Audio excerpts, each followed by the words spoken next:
എല്ലാവർക്കും ശ്രീമാത്രേ നമഃ. ഇപ്പൊ നമ്മൾ പറഞ്ഞു നിർത്തിയത് ഭാരതത്തിന്റെ ശരീരശാസ്ത്രം എന്ന് പറയുന്നത് ശ്രീചക്രത്തിന്റെ 9 ത്രികോണങ്ങൾ, ശിവാത്മകങ്ങളായിരിക്കുന്ന 4 ത്രികോണങ്ങൾക്ക് മുകളിൽ ശക്തിയാത്മകങ്ങളായിരിക്കുന്ന 5 അധോമുഖ ത്രികോണങ്ങൾ. ഇപ്പൊ താഴെയുള്ള സ്ഥാനത്തെയാണ് നമ്മൾ ബൈന്ദവ സ്ഥാനം എന്ന് പറയുന്നതെന്ന് കണ്ടു. അവിടെയാണ് എല്ലാം കേന്ദ്രീകരിച്ചിരിക്കുന്നത്. അപ്പൊ ലളിതാ സഹസ്രനാമത്തില് അതിന്റെ കൃത്യമായിട്ടുള്ള വർണ്ണനയുണ്ട്.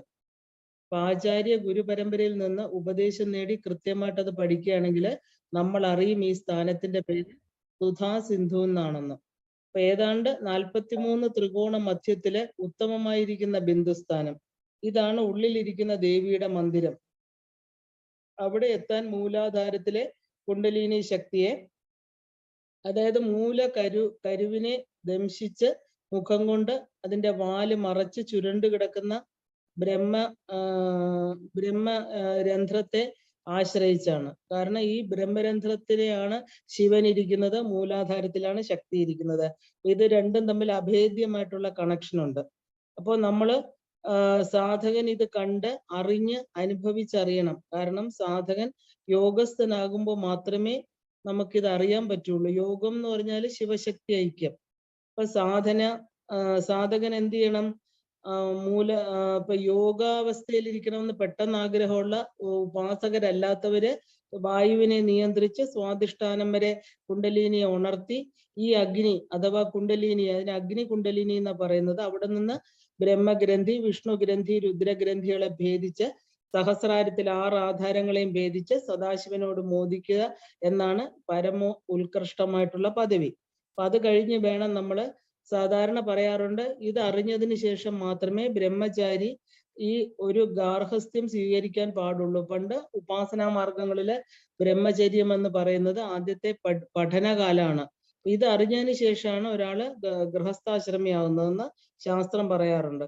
അപ്പൊ അത് കഴിഞ്ഞ് വാനപ്രസ്ഥം, പിന്നെ സന്യാസം. ഇതാണ് ശരിക്കും പറഞ്ഞ ഒരു ക്രമമുക്തി. അപ്പൊ വിദേഹമുക്തി, ക്രമമുക്തി, നേരിട്ടുള്ള മുക്തി, ഈ വിഹംഗമ മാർഗത്തിന്റെ അതിലൂടെ കിട്ടുന്ന മുക്തി, ഇങ്ങനെ പല രീതിയുണ്ട്. ഇപ്പൊ പിപീലിക മാർഗത്തിന്റെ സംഭാവനകള് ഉണരുന്ന ഒരു പാരമ്പര്യത്തില്, പിപീലിക മാർഗം ഞാൻ കഴിഞ്ഞവണ പറഞ്ഞു, ഉറുമ്പഴയുന്ന പോലെ പതുക്കെ പതുക്കെ പതുക്കെ സ്റ്റെപ്പ് ബൈ സ്റ്റെപ്പായിട്ട് ഉയരത്തിലേക്ക് പോകുന്നത്.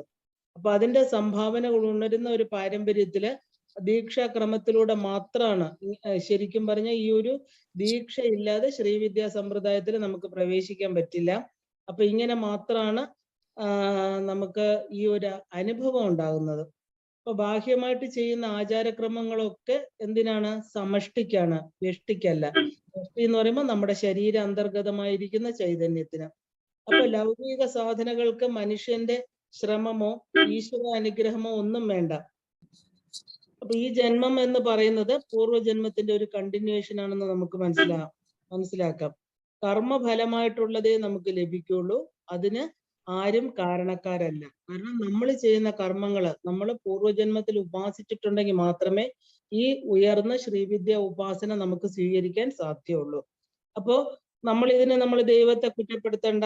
കാരണം എല്ലാം വേണ്ടവണ്ണം ലഭിച്ചാലും മനസ്സ് മുമ്പോട്ടുള്ള പ്രയാണത്തിന് പല ബന്ധനങ്ങളിലൂടെ അത് തടുക്കും. അതുകൊണ്ട് നമ്മൾ തന്നെയാണ് ഇതിന്റെ എല്ലാം കാരണക്കാര്. അപ്പൊ അവരവര് ചെയ്യുന്ന കർമ്മങ്ങൾക്കനുസരിച്ചാണ് നമുക്ക് സാധനാ മാർഗങ്ങളും ആത്മീയമായിട്ടിരിക്കുന്ന ഉയർച്ചയും. നമ്മൾ ഇനി ശ്രീവിദ്യാ മന്ത്രം കാണുമ്പോൾ അത് കുറച്ചുകൂടെ നന്നായിട്ട് മനസ്സിലാവും. അപ്പൊ പൂർവ്വജന്മ കർമ്മങ്ങളെ എടുത്തിട്ട് അതിനനുസരിച്ചിട്ടല്ലാതെ ഒരെണ്ണം കൂടുതലോ കുറവോ നമുക്ക് ലഭിക്കില്ല. അപ്പൊ ബാഹ്യകാര്യങ്ങൾക്കായി ഈശ്വരനെ ഭജിക്കുന്നത് ഭയങ്കര നഷ്ടക്കച്ചവടമാണ്. കാരണം നമ്മൾ വളരെ ഈ ലളിതാ ത്രിപുര സുന്ദരി എന്ന് പറയുമ്പോൾ എല്ലാ ത്രിഭുവനങ്ങളുടെയും അനേക കോടി ബ്രഹ്മാണ്ടങ്ങളുടെയും നായികയായിരിക്കുന്ന ദേവിയോട് വളരെ തുച്ഛമായിരിക്കുന്ന ബാഹ്യകാര്യങ്ങൾ ആവശ്യപ്പെട്ടാൽ അത് നമുക്ക് എന്താ, ഇത്രയും ദേവിയെ ഉപാസിച്ചിട്ട് ഇത്രയും ചെറുത് ചോദിക്കുമ്പോൾ അത് ശരിക്കും പറഞ്ഞാൽ ദേവിയുടെ തന്നെ ആ ഒരു ഇരിപ്പിന് അത് മോശമാണ്. അപ്പൊ അതുകൊണ്ടാണ് നഷ്ടക്കച്ചവടം എന്നൊക്കെ പറയുന്നത്. അപ്പോ നമ്മളെ ശരിക്കും ചോദിക്കുമ്പോ എന്താ, ആ ഒരു മുക്തിപദം തന്നെ ആയിരിക്കണം നമ്മുടെ അന്തിമ ലക്ഷ്യം. മായയെ തന്റെ വരുതിയിൽ നിർത്തുന്ന ആളാണ് ഈശ്വരൻ. അപ്പൊ ഈശ്വരനോട് എന്താ ചോദിക്കേണ്ടത്? നമ്മള് ആ മായയെ മാറ്റിത്തരൂ, മായ ആകുന്ന ആവരണങ്ങളിൽ നിന്ന് എനിക്ക് പുറത്തു വരാൻ പറ്റട്ടെ എന്ന് വേണം. അതായത് മനുഷ്യനും ഈശ്വരനും ആയിട്ടുള്ള വ്യത്യാസം എന്താ? മായാബന്ധിതമായിട്ടുള്ള ഈശ്വരൻ, അതായത് ശിവനാണ്. മായയായിട്ട് ബന്ധപ്പെട്ട, മായ കൊണ്ട് ബന്ധനത്തിന് അടിമയായിട്ടുള്ള ശിവനെയാണ് നമ്മളെ ജീവൻ എന്ന് പറയുന്നത്. അപ്പൊ എപ്പോ നമ്മുടെ ഈ മായാബന്ധനം, ഈ മലത്രയങ്ങൾ മാറുന്നു, അപ്പൊ നമ്മള് ആ യഥാർത്ഥ തന്റെ ശിവസ്വരൂപത്തെ മനസ്സിലാക്കും. അപ്പോ ഭഗവതിയോട് എന്താ നമ്മൾ ചോദിക്കേണ്ടത്? ഈ മായയിൽ നിന്നുള്ള ബന്ധനത്തെ മാറ്റിത്തരൂ, മായയുമായിട്ടുള്ള. അപ്പോ സ്വന്തം മായ കൊണ്ട് എല്ലാറ്റിനെയും മറച്ച് ഉണ്ടായിട്ടുള്ള ആളാണ് ഈശ്വരൻ. അപ്പൊ മായയ്ക്ക് അധീനനും അതീതനുമായിരിക്കുന്ന ഈശ്വരൻ മായയ്ക്ക് അടിമകൾ. ശരിക്കും പറഞ്ഞ മായയ്ക്ക് അടിമകൾ ആരാ? മനുഷ്യരാണ്, മറ്റ് ഇതര ജീവികളെല്ലാം. അപ്പൊ മായ ഉണ്ടാക്കുന്നതും അതിന് അധീശത്വമുള്ളതും ഈശ്വരനാണ്. അപ്പൊ നമുക്ക് ദേവിയോട് ഇത് വേണം ചോദിക്കാൻ, മായാ ബന്ധനങ്ങളിൽ നിന്നുള്ള മുക്തി. ഇനി ശരീരശാസ്ത്രത്തില് ലളിതാ പരമേശ്വരി ഇരിക്കുന്നത് എവിടെയാണ് നോക്കാം നമുക്ക്. ഈ ശരീരത്തില് അഗ്നി സംബന്ധമായിരിക്കുന്ന 108 കിരണങ്ങള്. ഈ പറയുന്ന ഓരോ മണ്ഡലങ്ങളുടെയാണ് കിരണങ്ങൾ എന്ന് പറയുമ്പോൾ സൂര്യന്റെ പ്രകാശത്തിൽ നിന്ന് കിട്ടുന്ന കിരണങ്ങൾ.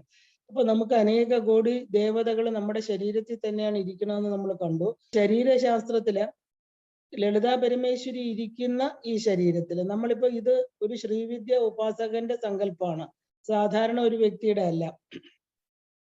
ശ്രീവിദ്യ ഉപാസകനെ സംബന്ധിച്ച് ഈ പറഞ്ഞ ഇതം ശരീരം കൗന്ദേയ തന്നെയാണ്. ദേവി ഇരിക്കുന്ന ആലയം, ക്ഷേത്രമാണ് ഈ ശരീരം.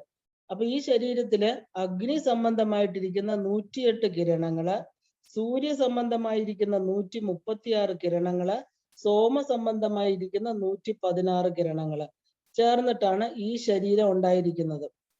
അപ്പൊ ഇതിന് മൊത്തം എത്രയാണ്? 360. അപ്പൊ ഈ നമ്മുടെ ഈ ഒരു വർഷത്തില് നമ്മുടെ ഓരോ ദിവസവും മുമ്പോട്ട് പോകുന്നത് ഈ കിരണാവലികളുടെ ചേർച്ച കൊണ്ടാണ്. അപ്പോ 108, 136, 116 എല്ലാം കൂടെ കൂട്ടുമ്പോൾ 360 എന്നുള്ള സംഖ്യ നമുക്ക് കിട്ടും. അപ്പൊ ഈ ശരീരം, ഈ കിരണങ്ങൾ ചേർന്നതാണ് ഈ ശരീരം. ഇവിടെ എന്തൊക്കെയാ നമുക്കുള്ളത്?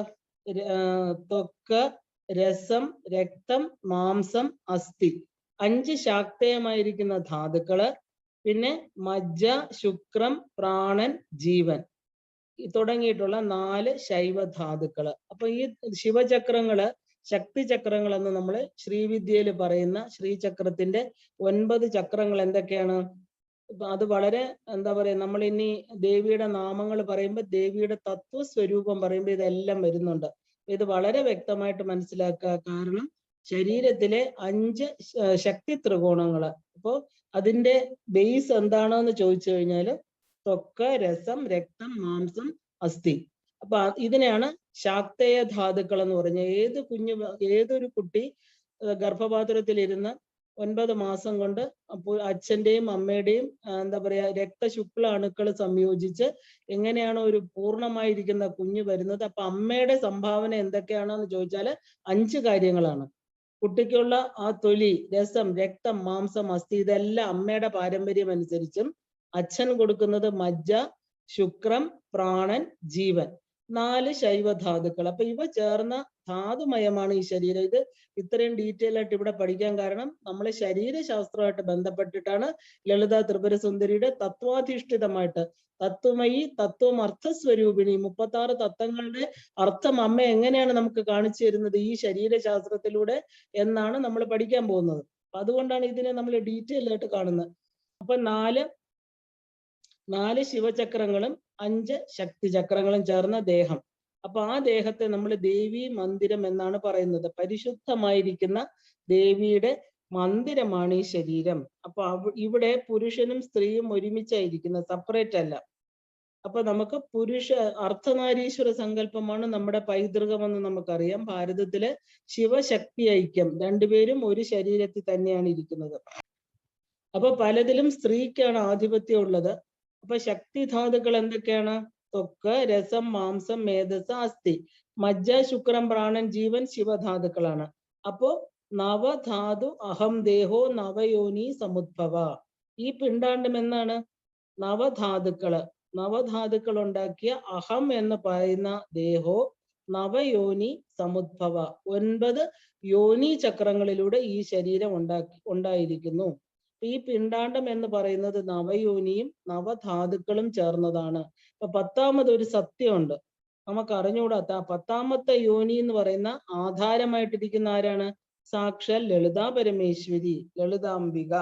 അപ്പൊ ഈ 10ാമത്തെ യോനിയെ അടിസ്ഥാനമാക്കി നിലകൊള്ളുന്ന 9 യോനികളായിട്ട് ചിട്ടപ്പെടുത്തിയിരിക്കും തന്ത്രശാസ്ത്രം.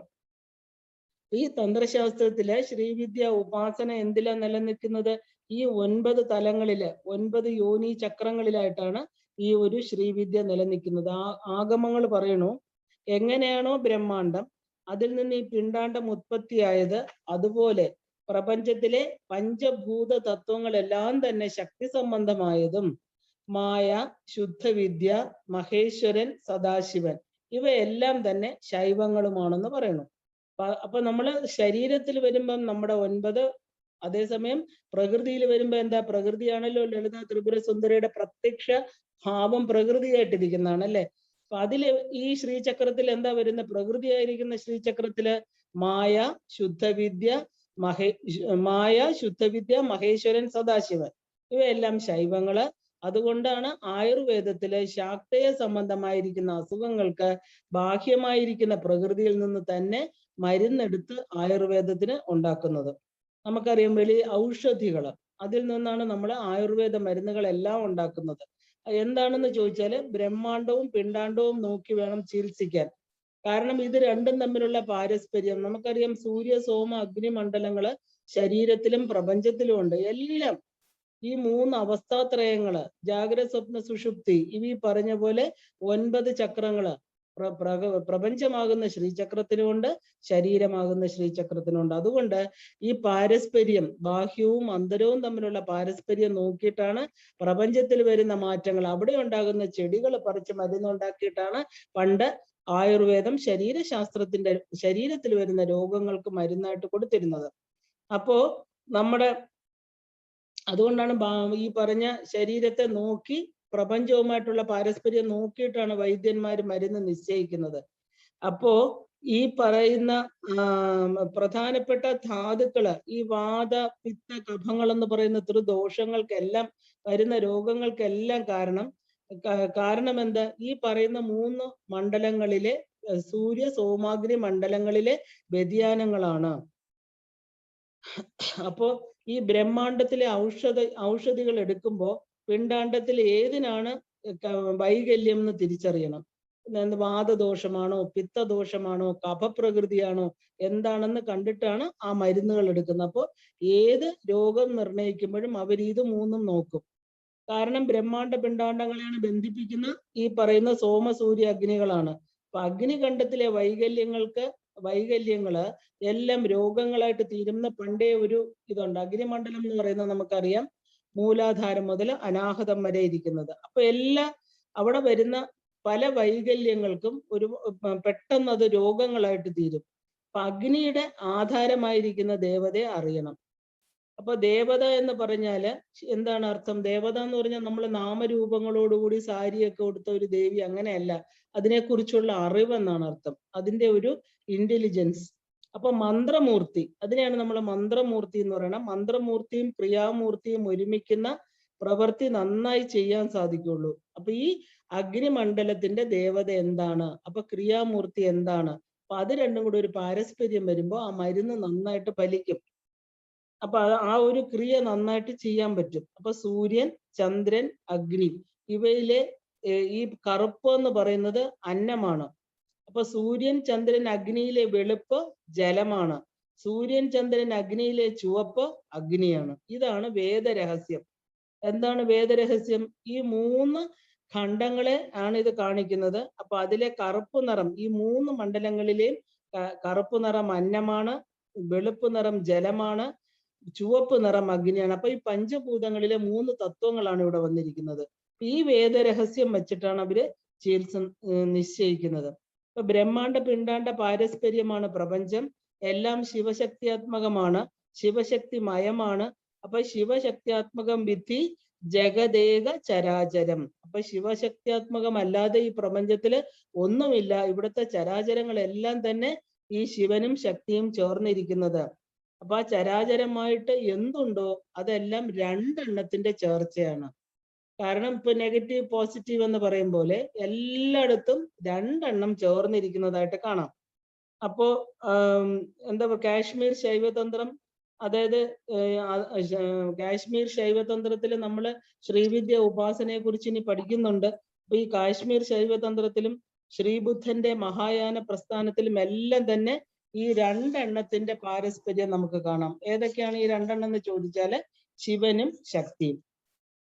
അപ്പൊ ഏത് വസ്തു എടുത്താലും നിശ്ചലമായിരിക്കുന്ന, നിരാമയമായിട്ടിരിക്കുന്ന ഒരു ശൈവതത്വം, ചലനാത്മകമായിരിക്കുന്ന ഒരു ശക്തിയുടെ സ്പന്ദനം, ഇത് രണ്ടും നമുക്ക് കാണാം. അത് അകക്കണ്ണുകൊണ്ടേ കാണാൻ പറ്റൂ. കാരണം ഈ ചലനാത്മകമല്ലാത്ത ഒരു വസ്തു, അതിന്റെ ന്യൂക്ലിയസ് എന്ന് പറയുന്നത് ഏത് വസ്തു, ഇപ്പൊ ഒരു ആറ്റം എടുത്ത് പൊളിച്ചു നോക്കിയാൽ നമുക്ക് ന്യൂക്ലിയസ് നമ്മുടെ ഈ പറയുന്ന നേത്രങ്ങൾ കൊണ്ട്, മാംസചക്ഷുസുകൾ കൊണ്ട് കാണാൻ പറ്റില്ല. അപ്പൊ അതിനാണ് പറയണത് അകക്കണ്ണ് തുറക്കണം. അപ്പൊ അകക്കണ്ണ് തുറക്കാൻ ആരാ വേണ്ടത്? ഗുരു വേണം. ഈ അകക്കണ്ണ് തുറന്നാലേ നമ്മുടെ ജ്ഞാന ചക്ഷുസുകൾ കൊണ്ട് ഈ പറയുന്ന കാര്യങ്ങളെല്ലാം മനസ്സിലാവുള്ളൂ. അപ്പൊ ഭാരതീയര് പറയുന്ന എന്താണ്?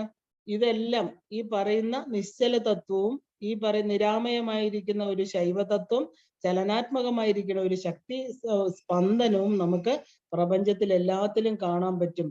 അപ്പോ ഈ ഭാരതീയര്, അതും ഭാരതീയർക്കറിയാം. കാരണം ഇത് ജ്ഞാനമാണ്, അറിവാണ്. സാധാരണ ഒരു ബുദ്ധി കൊണ്ട് ഇത് മനസ്സിലാക്കാൻ പറ്റില്ല. അപ്പോ പഞ്ചതന്മാത്രകള്, പഞ്ചജ്ഞാനേന്ദ്രിയങ്ങള്, പഞ്ചകർമ്മേന്ദ്രിയങ്ങള്, മനസ്സ്, മായ, ശുദ്ധവിദ്യ, മഹേശ്വരൻ, സദാശിവൻ, ഇവയെല്ലാം തന്നെ ശ്രുതി പ്രസിദ്ധമായിരിക്കുന്ന 25 തത്വങ്ങള്, അതായത് 25 തത്വങ്ങളുടെ അടിസ്ഥാനമാക്കിയാണ് ഈ പ്രപഞ്ചം നിർമ്മിച്ചിരിക്കുന്നത്. 25 എന്ന് പറയാം, അതിന്റെ എക്സ്റ്റൻഷൻ 36 എന്നും പറയാം. അപ്പൊ ഇതിനെയാണ് നമ്മള് പഞ്ചവിംശതി തത്വം, ലളിതാ ത്രിപുര സുന്ദരിയുടെ പഞ്ചവിംശതി നാമങ്ങൾ വളരെ വിശേഷമാണെന്ന് പറയുന്നത്. എന്താ കാര്യം? ഈ തത്വങ്ങളെ ലളിതാ സഹസ്രനാമം മുഴുവനായിട്ട് വായിച്ചതിന് തുല്യമാണ് അമ്മയുടെ പഞ്ചവിംശതി നാമങ്ങൾ. ദേവിയുടെ തത്വങ്ങളാണ് അതിനകത്ത് പറഞ്ഞിരിക്കുന്നത്. അപ്പൊ എന്തുകൊണ്ട് ഈ തത്വത്തിന് ഇത്രയും പ്രാധാന്യം? ലളിതാ ത്രിപുര സുന്ദരി പ്രകടമാകുന്നത് തത്വങ്ങളിലൂടെയാണ്. ഈ 25 തത്വങ്ങളിലൂടെ ശിവന്റെ ഉള്ളില്, ശിവന്റെ സ്വേച്ഛയായിരിക്കുന്ന സ്വതന്ത്ര ചൈതന്യമായിരിക്കുന്ന ശക്തി സ്വരൂപിണിയായിരിക്കുന്ന അമ്മ തന്റെ ശിവന്റെ, ഭർത്താവിന്റെ, പതിയുടെ ആഗ്രഹപ്രകാരം ഇച്ഛാജ്ഞാന ക്രിയാശക്തികളിലൂടെ 25 തത്വസ്വരൂപമായിരിക്കുന്ന ഈ പ്രപഞ്ചമായി തീരുന്നു. ഇതാണ് പഞ്ചവിംശതി തത്വം എന്ന് പറയുന്നത്. അപ്പൊ ശിവശക്തി സമ്പുട തത്വം എന്ന് പറഞ്ഞാൽ 26ാമത്തതാണ്. കാരണം 25 എന്നുള്ളത് തത്വങ്ങള്, 26ാമത്തെ തത്വം രഹസ്യമായിട്ടിരിക്കുന്ന അവരുടെ സംയോഗം, ശിവശക്തി സംയോഗത്തിലെ പൂർണ്ണമായിരിക്കുന്ന കലയാണ് 26ാമത്തെ തത്വം. അതിനെ അടിസ്ഥാനപ്പെടുത്തിയാണ് ലളിതാ സഹസ്രനാമം രചിച്ചിരിക്കുന്നത് പോലും. അപ്പൊ ലളിതാ സഹസ്രനാമം നമ്മൾ എടുക്കുകയാണെങ്കിൽ ആദ്യം സ്ഥൂലം പിന്നെ സൂക്ഷ്മം എന്ന് രണ്ടായിട്ട് വർണ്ണിച്ചിട്ടുണ്ട്. പിന്നെ സൂക്ഷ്മതരം, സൂക്ഷ്മതമം, അങ്ങനെ പോകുന്നുണ്ട്. എങ്കിലും നമ്മൾ ആദ്യത്തെ ഭാഗം എടുക്കുകയാണെങ്കിൽ അതില് സ്ഥൂലം സൂക്ഷ്മം. അപ്പൊ ആദ്യത്തെ 100 നാമങ്ങൾ നോക്കിയാല് സ്ഥൂല സൂക്ഷ്മ വർണ്ണനകൾ കാണാം. അപ്പൊ സർവ തത്വാതീതമായിരിക്കുന്ന തത്വമാണ് ശിവശക്തി സമ്പുടി തത്വം എന്ന് പറയുന്നത്. സമ്പുടിതം എന്ന് പറഞ്ഞാല് മുകളിലും താഴെയും ബന്ധിച്ച് പൂർണ്ണമായിരിക്കുന്ന തത്വം എന്നർത്ഥം. അതിനാല് അതിലെത്താൻ വേണ്ടി, കാരണം നമ്മൾ എവിടെയാ എത്തേണ്ടത്? നമ്മൾ ഈ ഭൂപുരത്തിൽ നിന്ന് നമുക്ക് ബിന്ദുവിലെ എത്തിച്ചേരേണ്ടത്.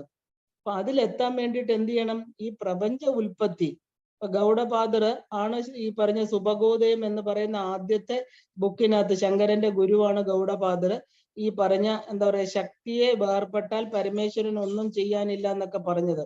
അപ്പൊ ഈ പ്രപഞ്ച ഉൽപ്പത്തി ആദ്യമേ വൈദികമായിട്ടും താന്ത്രികമായിട്ടും പറഞ്ഞിട്ടുണ്ട്.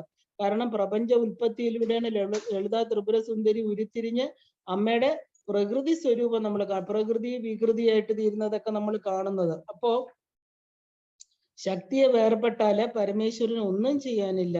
അതുകൊണ്ടല്ലയോ പരമേശ്വരി അവിടുന്ന് അദ്ദേഹത്തോട് ചേർന്നാൽ മാത്രമേ പ്രപഞ്ച സൃഷ്ടിയാദി കർമ്മങ്ങൾ ചെയ്യാൻ ശക്തനായിട്ട് തീരുള്ളൂ എന്ന് പറയുന്നു.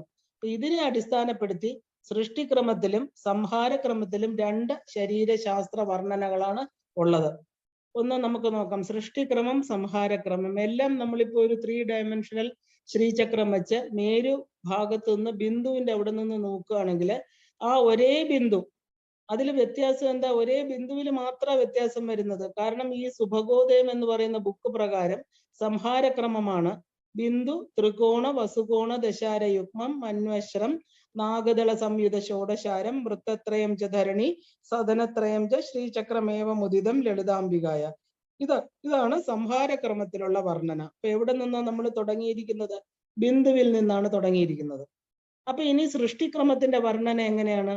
സൃഷ്ടിക്രമത്തിന്റെ വർണ്ണന എന്ന് പറയുമ്പോൾ താഴെ എന്നാ തുടങ്ങുന്നത്. ഇതിപ്പോ മേളിൽ നിന്ന് തുടങ്ങി ബിന്ദുവിൽ നിന്ന് ഭൂപുരത്തിൽ വന്നു നിന്നു. ഇനിയിപ്പോ നമ്മള് സംഹാരക്രമത്തിലുള്ള വർണ്ണ ബിന്ദുവിൽ നിന്ന് തുടങ്ങി താഴെ ഭൂപുരത്തിൽ വന്നു നിന്നു. ഇനി നമ്മൾ തിരിച്ച് കയറിപ്പോണം. പക്ഷെ സൃഷ്ടിക്രമത്തിൽ എങ്ങനെയാ തുടങ്ങുന്നത് നോക്കാം. ചതുർഭി ശ്രീകണ്ഠശ്ച ശിവചക്രൈശ്ച ശക്തിചക്രൈശ്ച പഞ്ചഭി ശിവശക്തിമയം ജ്ഞേയം ശ്രീചക്രം ശിവയോർ വപുഹു. അപ്പൊ ഇവിടെ നോക്കുമ്പോ ആദ്യം എന്താ പറയണത്? ചതുർഭി ശ്രീകണ്ഠശ്ച, 4 ശ്രീകണ്ഠന്റെ ശിവന്റെ ശിവചക്രങ്ങള്, ശക്തിചക്രങ്ങള് 5. അപ്പൊ അവിടെ ശക്തിചക്രങ്ങൾ എന്താ പറയാ? ശിവചക്രം കഴിഞ്ഞാ പറയുന്നത്. മറ്റതിലോ ബിന്ദു ത്രികോണ വസുകോണ ദശാര. ഇപ്പൊ മേളിൽ നിന്ന് താഴോട്ട് വരുന്നു. ഇതാണ് വ്യത്യാസം. അതായത് സൃഷ്ടിയും സംഹാരവും. അപ്പൊ ശിവശക്തിമയം ജ്ഞേയം ശ്രീചക്രം ശിവയോർ വപു. ശിവന്റെ ശരീരമായിരിക്കുന്ന ശ്രീചക്രം ശിവശക്തിമയമാണ് എന്ന് മനസ്സിലാക്കൂ. കാരണം ആ 4 ശിവചക്രങ്ങളും 5 ശക്തിചക്രങ്ങളും ചേർന്നതാണ് ശിവന്റെ ശരീരമായിരിക്കുന്ന ഈ പ്രപഞ്ചം, അല്ലെങ്കിൽ ശ്രീചക്രം, അതിന്റെ ജോമെട്രിക്കൽ ഫോം ആയിരിക്കുന്ന പ്രപഞ്ചം. ഇത് സൃഷ്ടിക്രമം. അപ്പൊ ഇങ്ങനെയുള്ള ഒരു ശരീരശാസ്ത്രം ശ്രീചക്രമാകുന്ന മനുഷ്യ ശരീരത്തിലുണ്ട്. വളരെ വ്യക്തമായിട്ട് മനസ്സിലാക്കേണ്ടത് ശരീരവും ശ്രീചക്രവും തമ്മിലുള്ള ബന്ധമാണ് ഇനി പറയാൻ പോകുന്നത്. ഇതുകൊണ്ടാണ് ശ്രീചക്രമാകുന്ന ശരീരശാസ്ത്രം ആയുർവേദവുമായിട്ട് ബന്ധപ്പെട്ടിരിക്കുന്നു എന്ന് പറയാൻ കാരണം. അപ്പൊ ശ്രീചക്രം വരച്ചിരിക്കുന്നതോ ഉണ്ടാക്കി വെച്ചിരിക്കുന്ന മേരുവിലോ നമ്മൾ തെറ്റുണ്ടെങ്കിൽ അത് നിത്യം നോക്കി ജപിക്കുന്നവരുടെ ശരീരത്തിൽ രോഗങ്ങൾ ഉണ്ടാവും. അതുകൊണ്ടാണ് നമ്മളെ കടകളിൽ തൂക്കിയിരിക്കുന്ന ശ്രീചക്രം പാരമ്പര്യത്തിൽ നിന്ന് തരാതെ നമുക്ക് വേറെ ഏതെങ്കിലും പരമ്പര ഉപാസന അല്ലാത്ത ഒരാള് ശ്രീചക്രം വാങ്ങിച്ച് വീട്ടിൽ വെക്കാൻ പാടില്ല. ഒന്ന് മേരുചക്രം, ഇല്ലെങ്കിൽ നമ്മൾ ചുമ്മാ ഭംഗിക്ക് വേണ്ടി ചവരിൽ വെക്കുന്ന ഈ പറയുന്ന കൈലാസ പ്രസ്ഥാനം എന്ന് പറഞ്ഞ പരന്നിരിക്കുന്ന ശ്രീചക്രം. അതേസമയം ഒരു ഉപാസകൻ സ്വന്തം കൈകൊണ്ട് 10 വര വരച്ചിട്ട് ഒരു ശ്രീചക്രം വരച്ചാൽ അത് വയ്ക്കാം. കാരണം ഉപാസകനാണ്, ഉപാസകന്റെ ഉള്ളില് ദേവി ഇരുന്നാണ് അത് വരപ്പിക്കുന്നത്. അപ്പൊ നമ്മൾ സാധാരണഗതിയിൽ ക്ഷേത്ര നടയിലോ ക്ഷേത്രത്തിന്റെ ഫ്രണ്ടിലോ ഇരിക്കുന്ന ചെറിയ മേരുക്കൾ കാണുമ്പോൾ നമുക്കൊരു കൗതുകം ഉണ്ടാവും.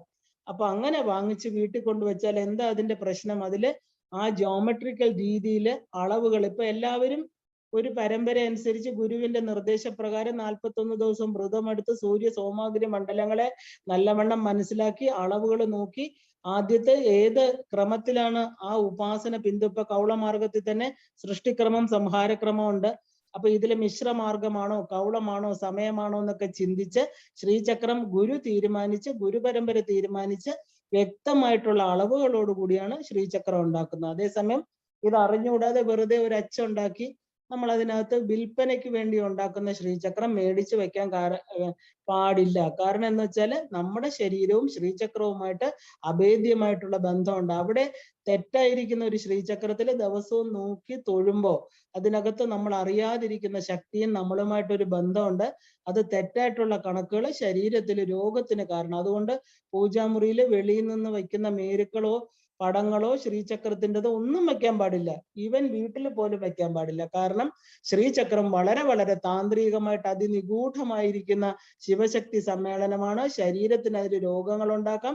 മാനസിക വിഭ്രാന്തി വന്ന ഒരുപാട് കേസുകളെ നോർത്ത് ഇന്ത്യയിൽ ഗുരുജി പറയാറുണ്ട്. തെറ്റായിട്ടുള്ള ശ്രീചക്രം വാങ്ങിച്ച് പൂജാമുറി കൊണ്ടുവച്ച് പൂജിക്കുക ഒരിക്കലും ചെയ്യാൻ പാടില്ല.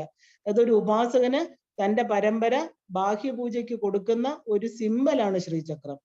അപ്പൊ അത് പരമ്പരയിൽ നിന്ന് തന്നെ വാങ്ങിക്കണം. ഏത് പരമ്പര നോക്കിയാലും നമുക്ക് ബാഹ്യ ഉപാസനകളുള്ളവർക്ക് ശ്രീചക്രം പരമ്പരയിൽ നിന്ന് മാത്രമേ കൊടുക്കാറുള്ളൂ. അപ്പൊ അതുകൊണ്ട് ഈ ശരീരത്തിൽ രോഗം ഉണ്ടാക്കുന്ന പറയാൻ കാരണം എന്താ?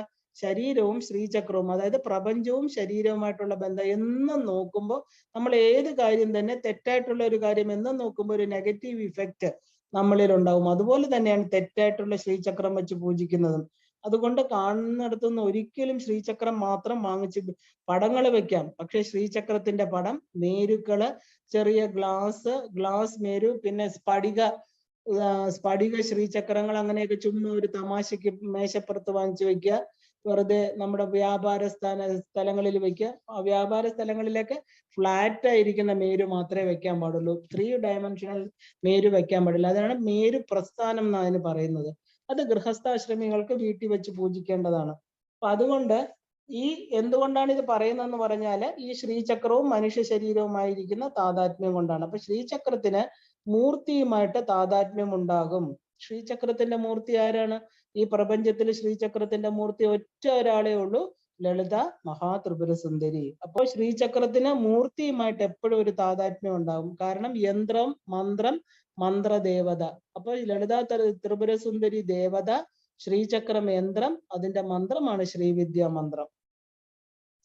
അപ്പോ ശരീരത്തിന്റെയും മനസ്സിന്റെയും ഗതി വളരെ വിചിത്രമാണ്. കാരണം നെഗറ്റീവ് ഇമോഷൻസ് എല്ലാം നമ്മളിൽ ഇമ്പാക്റ്റ് ഉണ്ടാക്കും. നമ്മുടെ രോഗങ്ങൾക്ക് കാരണം എന്താ? നമ്മുടെ നെഗറ്റീവായിട്ടുള്ള തോട്ട്സ്, നെഗറ്റീവായിട്ട് ശരീരത്തിൽ ചെല്ലുന്ന വസ്തുക്കള്. നമുക്ക് ഇഷ്ടമില്ലാത്ത ഭക്ഷണം കഴിക്കുക. ഇപ്പൊ നമ്മള് എന്താ പറയുക, ഇഷ്ടമില്ലാത്ത ഒരു സാധനമാണ് കഴിച്ചെന്ന് നോക്കി, അത് ഛർദ്ദിച്ച് പോകുന്നിടം വരെ നമുക്ക് ഒരു അസ്വസ്ഥതയാണ് അല്ലെ. ശരീരത്തിന് ചേരുന്നതും മനസ്സിന് ഇഷ്ടമുള്ള വസ്തുക്കൾ മാത്രമേ കഴിക്കാൻ പറ്റൂ. അപ്പൊ ഈ ശരീരത്തില് നമ്മൾ വിചാരിക്കുന്ന പോലെ അല്ല. കാരണം ഇത് പല ദേവതകളാൽ നിയന്ത്രിച്ചു കൊണ്ടുപോകുന്ന ഒരു എന്താ പറയുക, ഫാക്ടറി, അല്ലെങ്കിൽ ഒരു ഒരു ഒരു നിർമ്മാണ ഫാക്ടറിയാണ് അല്ലെ. ഇതിനകത്ത് പലതും കൊടുക്കുന്നു, വാങ്ങിക്കുന്നു, പലതും നടക്കുന്നു. നമുക്കറിയില്ല, നമ്മൾ ബാഹ്യമായിട്ട് എന്തൊക്കെയോ ചെയ്യുന്നു, പക്ഷെ ആന്തരികമായിട്ട് പല പല ദേവതകളെ 24 hours വർക്ക് ചെയ്തുകൊണ്ടിരിക്കുന്ന ഒരു ഒരു ഒരു എന്താ പറയുക, ഒരു പുരിയാണ്, ഒരു പട്ടണമാണ് നമ്മുടെ ശരീരം.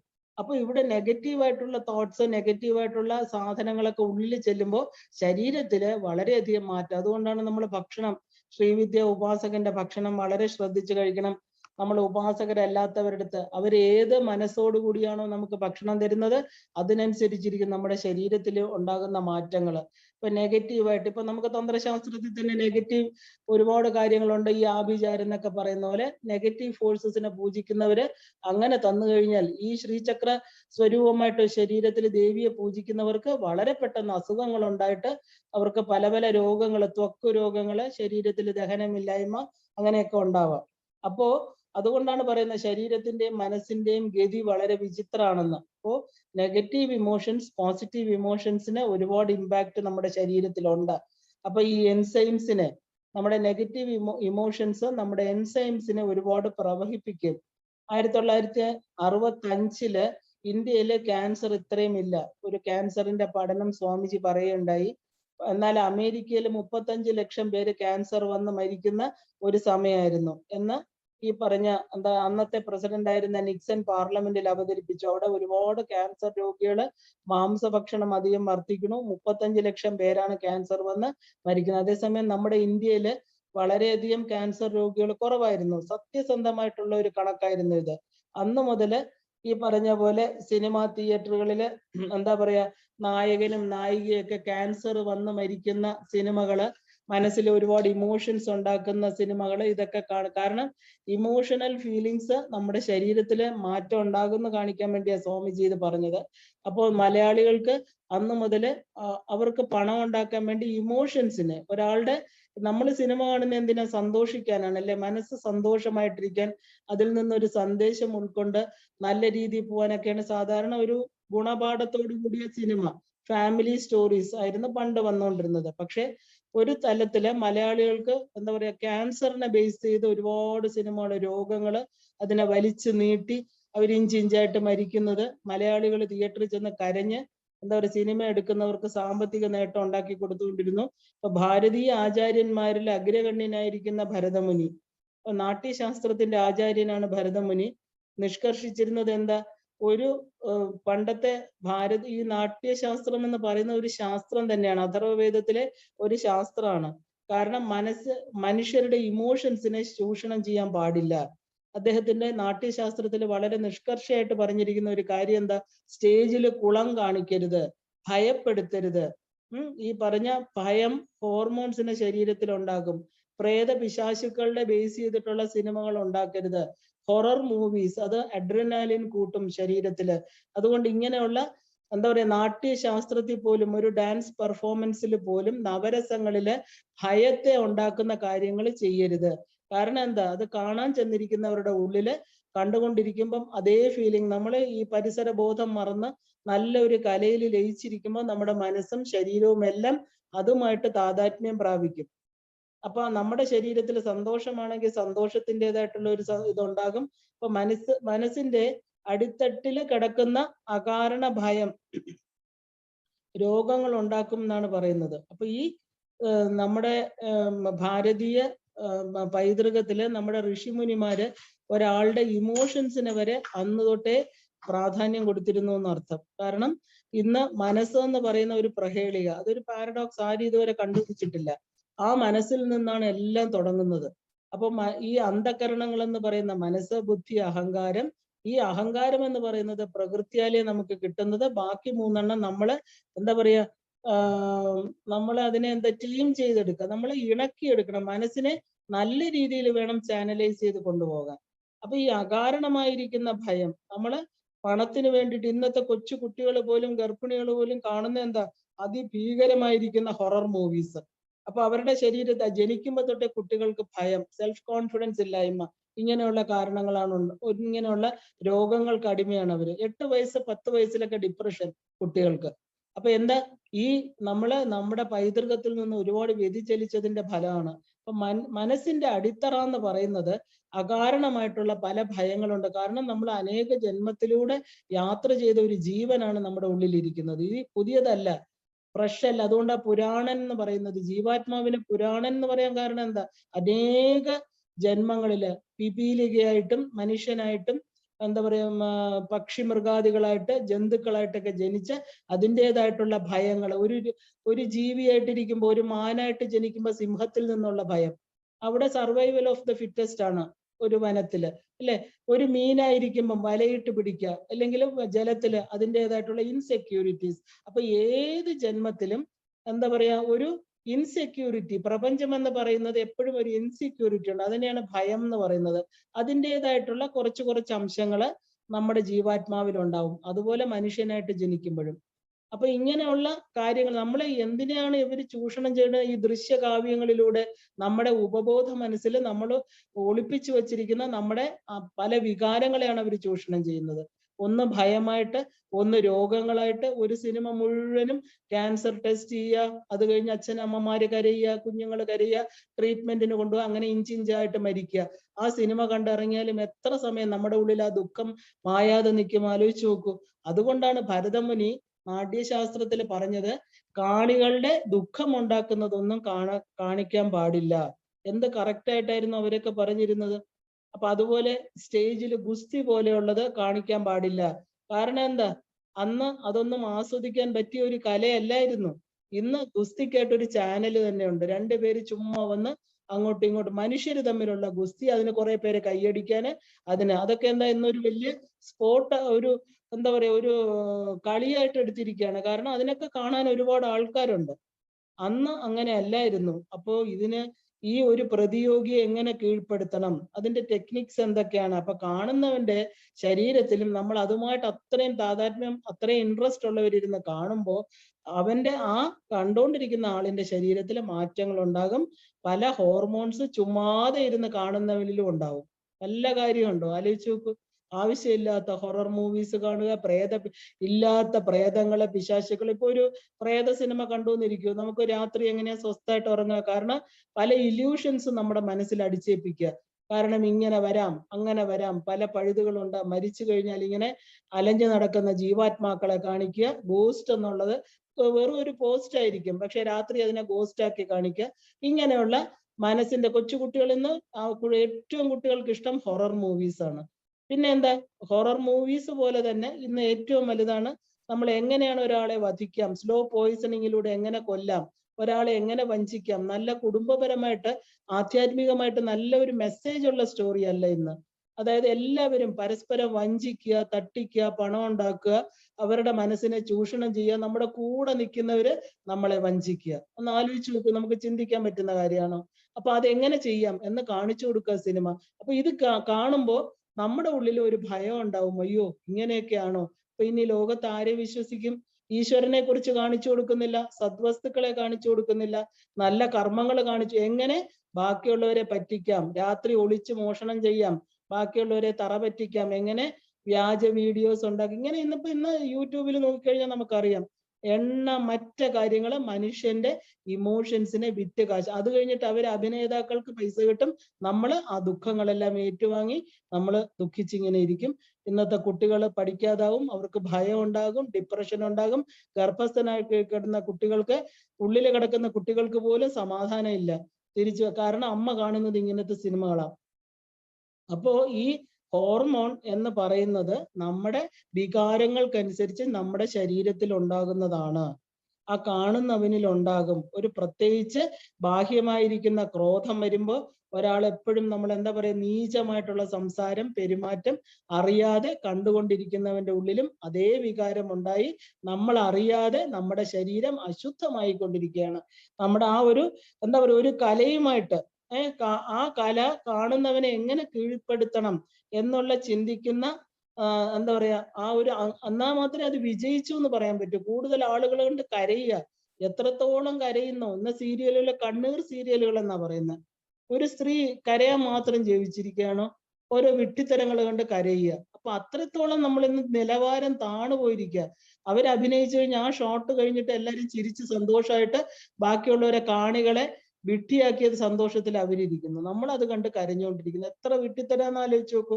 അപ്പൊ ഈ കല എന്ന് പറയുന്നത് നമ്മുടെ മനസ്സിനെ സ്വാധീനിക്കുന്നതാണെന്ന്. അതുകൊണ്ടാണ് ഈ രോഗങ്ങളുടെ കാര്യം പറഞ്ഞപ്പോൾ വളരെ വിശദമായിട്ട് അദ്ദേഹം പറഞ്ഞ കാര്യമാണ് ഞാൻ ഈ പറയുന്നത്. അപ്പൊ നമ്മള് എന്താ പറയാ, കാണുന്നവനും ഈ കാണപ്പെടുന്ന വസ്തുക്കളും തമ്മിൽ വളരെ അന്തരമുണ്ടെന്ന് നമുക്ക് തോന്നും.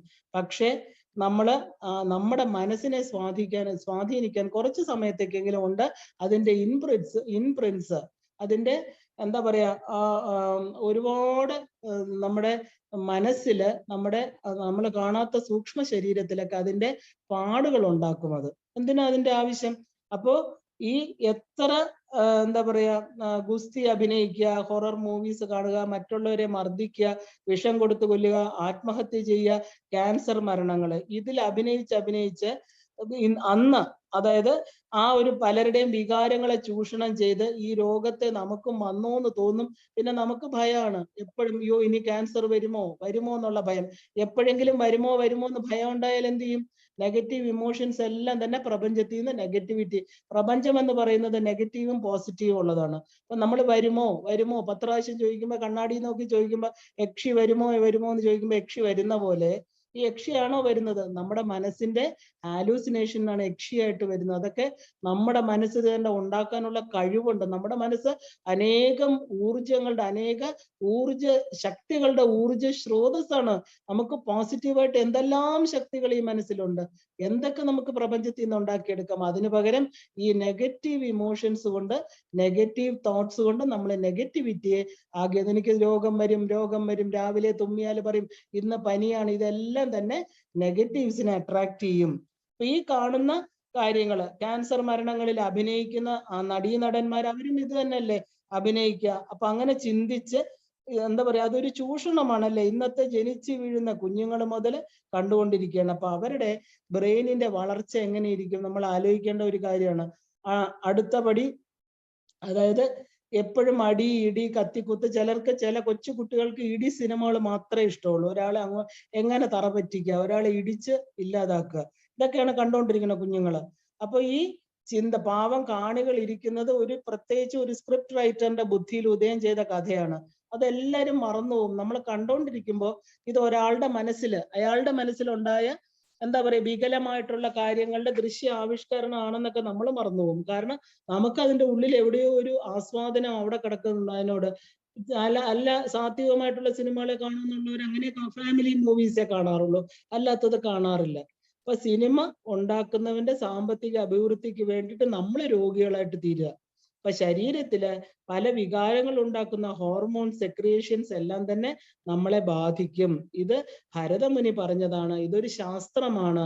കാരണം വികാരങ്ങൾ എന്ന് പറയുന്നത് നമ്മുടെ മനസ്സിൽ മാറ്റം ഉണ്ടാവില്ല. ചുമ്മാ നമുക്ക് കണ്ണുനീര് വരുമോ? ചിന്തിച്ചു നോക്കൂ. കണ്ണില് എന്തെങ്കിലും പൊടി വീണാൽ കണ്ണുനീര് വരും, അല്ലാതെ ചുമ്മാ കരയാൻ പറഞ്ഞാൽ നമുക്ക് കണ്ണുനീര് വരും? ഇല്ല. അപ്പൊ മനസ്സിൽ ഇമോഷൻസ് ഉണ്ടാവണം. അതുകൊണ്ടല്ലോ ഗ്ലിസറിനൊക്കെ തേച്ച് നമ്മൾ ഈ നടികളൊക്കെ കരയുന്നത്. അല്ലാതെ ഇമോഷൻസ് വരണമെങ്കിൽ എന്താ, നമ്മുടെ മനസ്സിൽ ഒരു മാറ്റം ഉണ്ടായാൽ മാത്രമേ നമുക്ക് ദുഃഖം വന്നാലേ കണ്ണുനീര് വരൂ. ആ ഗ്ലാൻഡുമായിട്ട് മനസ്സുമായിട്ട് കണക്റ്റഡ്. എല്ലാ സെക്രിയേഷൻസും മനസ്സുമായിട്ട് കണക്റ്റഡ് ആണ്. അപ്പോ ഈ മനുഷ്യകുലത്തിന്റെ, അതായത് നന്മ മാത്രമാണ് ഒരു ഋഷി ശ്രേഷ്ഠന്റെ ലക്ഷ്യം. അപ്പൊ നമ്മുടെ ഈ ലോകത്ത് നല്ലത് വരാൻ വേണ്ടിയിട്ടാണ് അവർ അങ്ങനെയൊക്കെ പറഞ്ഞിരുന്നത്. യുദ്ധം, പ്രസവം, പ്രേമരംഗങ്ങള്, രോഗങ്ങൾ ഇവയൊന്നും ദൃശ്യമായിട്ട് കാണിക്കരുത്. കാരണം കാണുന്നവനെ അത് ബാധിക്കും. പണ്ട് അങ്ങനെ ഉണ്ടായിരുന്നു, നല്ല സിനിമകളല്ലായിരുന്നു പണ്ട്. കുറെ പ്രേമവും മരംചുറ്റി പ്രേമവും ഒക്കെ ആണെങ്കിൽ ആർക്കും ഒരു ദോഷം വരാത്തതായിരുന്നു. പക്ഷെ ഇന്ന് അങ്ങനെയല്ല. അപ്പൊ ഏത് ഹോർമോണും ആവശ്യമില്ലെങ്കിൽ ശരീരത്തിന് ഹാനികരമായിട്ട് തീരും. ഒരു 3.5 മണിക്കൂർ ഇല്ല 2.5 മണിക്കൂർ ഒരു സിനിമ കണ്ടിട്ട് എത്ര ആവശ്യമില്ലാത്ത ഹോർമോൺസ് ആണ് നമ്മുടെ ശരീരത്തിൽ സെക്രിയേഷൻ ഉണ്ടാകുന്നതെന്ന് ചിന്തിക്കുക. തിരിച്ച് വീട്ടിൽ വരുമ്പോ ഈ ഹോർമോൺസ് എന്തിനെങ്കിലും പ്രയോഗിക്കണ്ടേ? അപ്പൊ ഈ ഹോർമോൺസ് എല്ലാം തന്നെ ശരീരത്തിന് ഹാനികരമായി തീരും. ഇന്ന് അതായത് ചാനലിൽ വരുന്ന സീരിയൽസ്, അതായത് മൊബൈൽ ഫോണിൽ വരുന്ന അശ്ലീല വീഡിയോകള്, ലൈംഗിക ഹോർമോണുകൾ ഉണ്ടാക്കുന്ന എന്താ പറയാ ചിത്രങ്ങള്, കൊച്ചു കുട്ടികളെ ഈ ഒരു ടീനേജർ കുട്ടികൾക്ക് അതൊക്കെ കണ്ടിട്ട് ഇന്ന് സമൂഹത്തിൽ എന്താണ് സംഭവിച്ചുകൊണ്ടിരിക്കുന്നത് നമുക്ക് എല്ലാവർക്കും അറിയാം. ഹോസ്റ്റലിലാണെങ്കിലും ഇന്ന് 26 വയസ്സ് അകത്ത് വിവാഹിതരല്ലാത്ത കൊച്ചു കുട്ടികളെ 12 വയസ്സ് മുതൽ 26 വയസ്സ് വരെയുള്ള കുട്ടികൾക്ക് നമുക്ക് ഇന്ന് വരെ കേട്ടിട്ടില്ലാത്ത രോഗങ്ങൾ, ഡിപ്രഷൻ, ആത്മഹത്യാ പ്രവണത. ഇത് വെറുതെ പറയുന്നതല്ല, കണക്കുകൾ നിരത്തിയ ഭയന്നു പോകും. വലിയ വലിയ ഉയർന്ന ഉദ്യോഗസ്ഥന്മാരുടെയും വലിയ ഡോക്ടർമാരുടെയൊക്കെ മക്കളായിട്ടുള്ള കൊച്ചു കുട്ടികൾ, പിഞ്ചു കുട്ടികൾ, ലോകം എന്തെന്നറിയാത്ത കുട്ടികൾ ഈ മൊബൈൽ ഫോണുകളും അല്ലാത്ത ചിത്രങ്ങളും ഒക്കെ കണ്ട് അവർ ജീവിതം വേണ്ട, അവർക്ക് വിരക്തി വന്നു കഴിഞ്ഞു. 24 വയസ്സിൽ പറയുന്ന എന്തിനാ ഞാൻ ജീവിക്കുന്നതെന്നാ ചോദിക്കുന്നത്. ഞങ്ങൾക്ക് ജീവിതം വേണ്ട. അങ്ങനെ ഒരു കാലഘട്ടത്തിലൂടെ ഇന്ന് കേരള സമൂഹം കടന്നു പൊക്കോണ്ടിരിക്കുക. ഇപ്പൊ വഴിതെറ്റിച്ചു കൊണ്ടിരിക്കുന്നത് എന്താണ്? നമ്മുടെ കാഴ്ചകള്, നമ്മുടെ മനസ്സിനെ സ്വാധീനിക്കുന്ന നല്ല കാഴ്ചകളില്ല. ഇന്ന് ക്ഷേത്രങ്ങളിൽ വെക്കുന്നത് അടിപൊളി പാട്ടുകളും മിമിക്രി പരമ്പരകളാണ് ഒരു ക്ഷേത്രാങ്കണത്തിൽ വെക്കുന്നത്. ഇന്ന് കാണുന്നതെല്ലാം അടിപൊളി കാര്യങ്ങൾ. അപ്പൊ നമുക്ക് ശാന്തമായിട്ടിരുന്ന് നമ്മുടെ മനസ്സിനെ വളരെ സന്തോഷകരമായിട്ട് നമ്മൾ എന്താണ് എപ്പോഴും നമ്മൾ സന്തോഷം ഉണ്ടാക്കുന്നത്? എപ്പോഴും ഈശ്വരപരമായിട്ടുള്ള കാര്യങ്ങൾ, സന്തോഷം, നല്ലൊരു കുടുംബം, അച്ഛൻ, അമ്മ, അവര് നല്ല ഒരു ജീവിത രീതി, ഇതൊക്കെ കാണുമ്പോൾ നമ്മുടെ ഉള്ളിലും ഒരു പ്രത്യേക സന്തോഷം ഉണ്ടാവും, അല്ലെ? അതെന്താ കാരണം? ധാർമ്മികമായിട്ടുള്ള ജീവിതമാണ് നമ്മുടെ സന്തോഷം. കാരണം മനസ്സെപ്പോഴും നമ്മുടെ, ഇനി എന്തൊക്കെ പറഞ്ഞാലും ഇതിനകത്തിരിക്കുന്ന ഒരു സത്യവസ്തു ഉണ്ട്. സത്യം, ധർമ്മം, ദയ, കരുണ, ഇതൊക്കെ ഉള്ളതാണ് ഈശ്വരൻ എന്ന് പറയുന്ന 6 ഭഗങ്ങളോടുകൂടിയ ഭഗവതി. അപ്പൊ നമ്മൾ എപ്പോഴും നമ്മുടെ ഉള്ളിൽ അങ്ങനത്തെ, നമുക്ക് തെറ്റും ശരിയും നന്നായിട്ട് അറിയാം, പക്ഷെ നമുക്കത് വ്യക്തിഗതമായിട്ട് തിരിച്ചെടുക്കാൻ പറ്റുന്നില്ല. നമ്മൾ അതിൽ പെട്ടുപോകണു, ആ ചുഴിയിൽ പെട്ടുപോവുക. ശരിക്കും സന്തോഷമായിരിക്കുന്ന ഒരു സിനിമ കാണുമ്പോൾ എല്ലാവരുടെയും മുഖത്ത് സന്തോഷവും ആനന്ദവും, അതേസമയം ഇത് കാണുമ്പോഴുള്ള വ്യത്യാസം നമുക്ക് മനസ്സിലാക്കണം. അപ്പോ ഈ നായകനും നായികയൊക്കെ ആയിട്ട് അഭിനയിക്കുന്നവര്, രോഗമായിട്ട് അഭിനയിക്കുന്നവരെല്ലാം തന്നെ ആ സമയത്ത് അതിനോട് താതാത്മ്യം പ്രാപിച്ച ഒരു സിനിമ മുഴുവനും 10-60 ദിവസം രോഗിയായിട്ട് അഭിനയിക്കുമ്പോൾ അങ്ങനെയുള്ളവർ പോലും ജീവിതത്തില് ക്യാൻസർ വന്ന് മരിച്ചിട്ടുണ്ട്. അതിന് ഉദാഹരണമുണ്ട്. അപ്പൊ അദ്ദേഹം അന്ന് ചിരിച്ചുകൊണ്ട് പറയായിരുന്നു, ഇതൊരു സ്വാമിജിയുടെ എന്താ പറയാ, സ്വാമിജി നമുക്ക് പറഞ്ഞു തന്നാണ് ഈ ശരീരശാസ്ത്രത്തെ കുറിച്ച്. അദ്ദേഹം ഉദാഹരണം പറഞ്ഞത് സത്യൻ മുതൽ ശ്രീവിദ്യ വരെ എന്ന് പറഞ്ഞു. എല്ലാം ക്യാൻസർ രോഗികളായിരുന്നു. അപ്പൊ മലയാളികൾ അന്ന് ആകാശദൂത, മദനോത്സവം ഒക്കെ കണ്ട് അച്ഛനമ്മമാര് മരിച്ചതിനേക്കാളും കൂടുതൽ തിയേറ്ററിൽ കരഞ്ഞെന്നാ പറയുന്നത്. അപ്പൊ കാരണം എന്താ? ഒരു കഥ എഴുതിയ ആള് എന്തിനാ അയാൾ ഇത്രയും കരഞ്ഞു കാണില്ല, കണ്ട ആളുകള്, അതിൽ അഭിനയിച്ചവരൊക്കെ ഒരുപാട് കരഞ്ഞു. എന്തിനാണ് കരഞ്ഞത്? കാരണം അത് റിയലിസ്റ്റിക് ആയിട്ട് എഴുതി, അതുമായിട്ട് നമ്മൾ താതാത്മ്യം ചെയ്തു. എന്തിനാ നമ്മൾ കരഞ്ഞത്? ചിന്തിച്ചു നോക്കൂ. നമ്മൾ ആ ദുഃഖങ്ങളുമായിട്ട്, നമ്മുടെ ഉള്ളിലുണ്ടായിരുന്ന ഇമോഷൻസിൽ ദുഃഖം എന്ന് പറയുന്ന ഇമോഷനുമായിട്ട് നമ്മൾ താതാത്മ്യം ചെയ്തു. നമ്മളിൽ രോഗം ഉണ്ടാകുന്ന ഒരു പ്രതീതി ജനിച്ചപ്പോഴാണ് നമ്മൾ കരഞ്ഞത്. കാരണം അല്ലാതെ ചുമ്മാ നമ്മൾ കരഞ്ഞതല്ല. അവർക്ക് രോഗം വന്നു, അവരതിന് സഫർ ചെയ്യുന്നു. അപ്പൊ ഞാനും അതുമായിട്ട്, അയ്യോ, ഓരോ സീനിലും ഞാനിങ്ങനെ വികാരഭരിതമായിട്ടിരുന്ന് അറിയാതെ എൻ്റെ ഉള്ളിൽ നിന്ന് കരഞ്ഞ് കണ്ണുനീർ. നമുക്കറിയാലോ, സിനിമാ തിയേറ്ററിൽ ഫുൾ കരയുന്ന ആൾക്കാരുണ്ട്. കരയുന്ന സിനിമ തുടങ്ങുമ്പോൾ മുതൽ തീരുന്നിടം വരെ കരയും. വല്ല ആവശ്യമുണ്ടോ സിനിമാ തിയേറ്ററിനകത്ത് പോയിട്ട്? അവരുടെ മനസ്സൊക്കെ വളരെ ഇമോഷണലാണ്. അവരുടെ ഇമോഷണൽ ബോഡിയെ അത് ബാധിക്കും.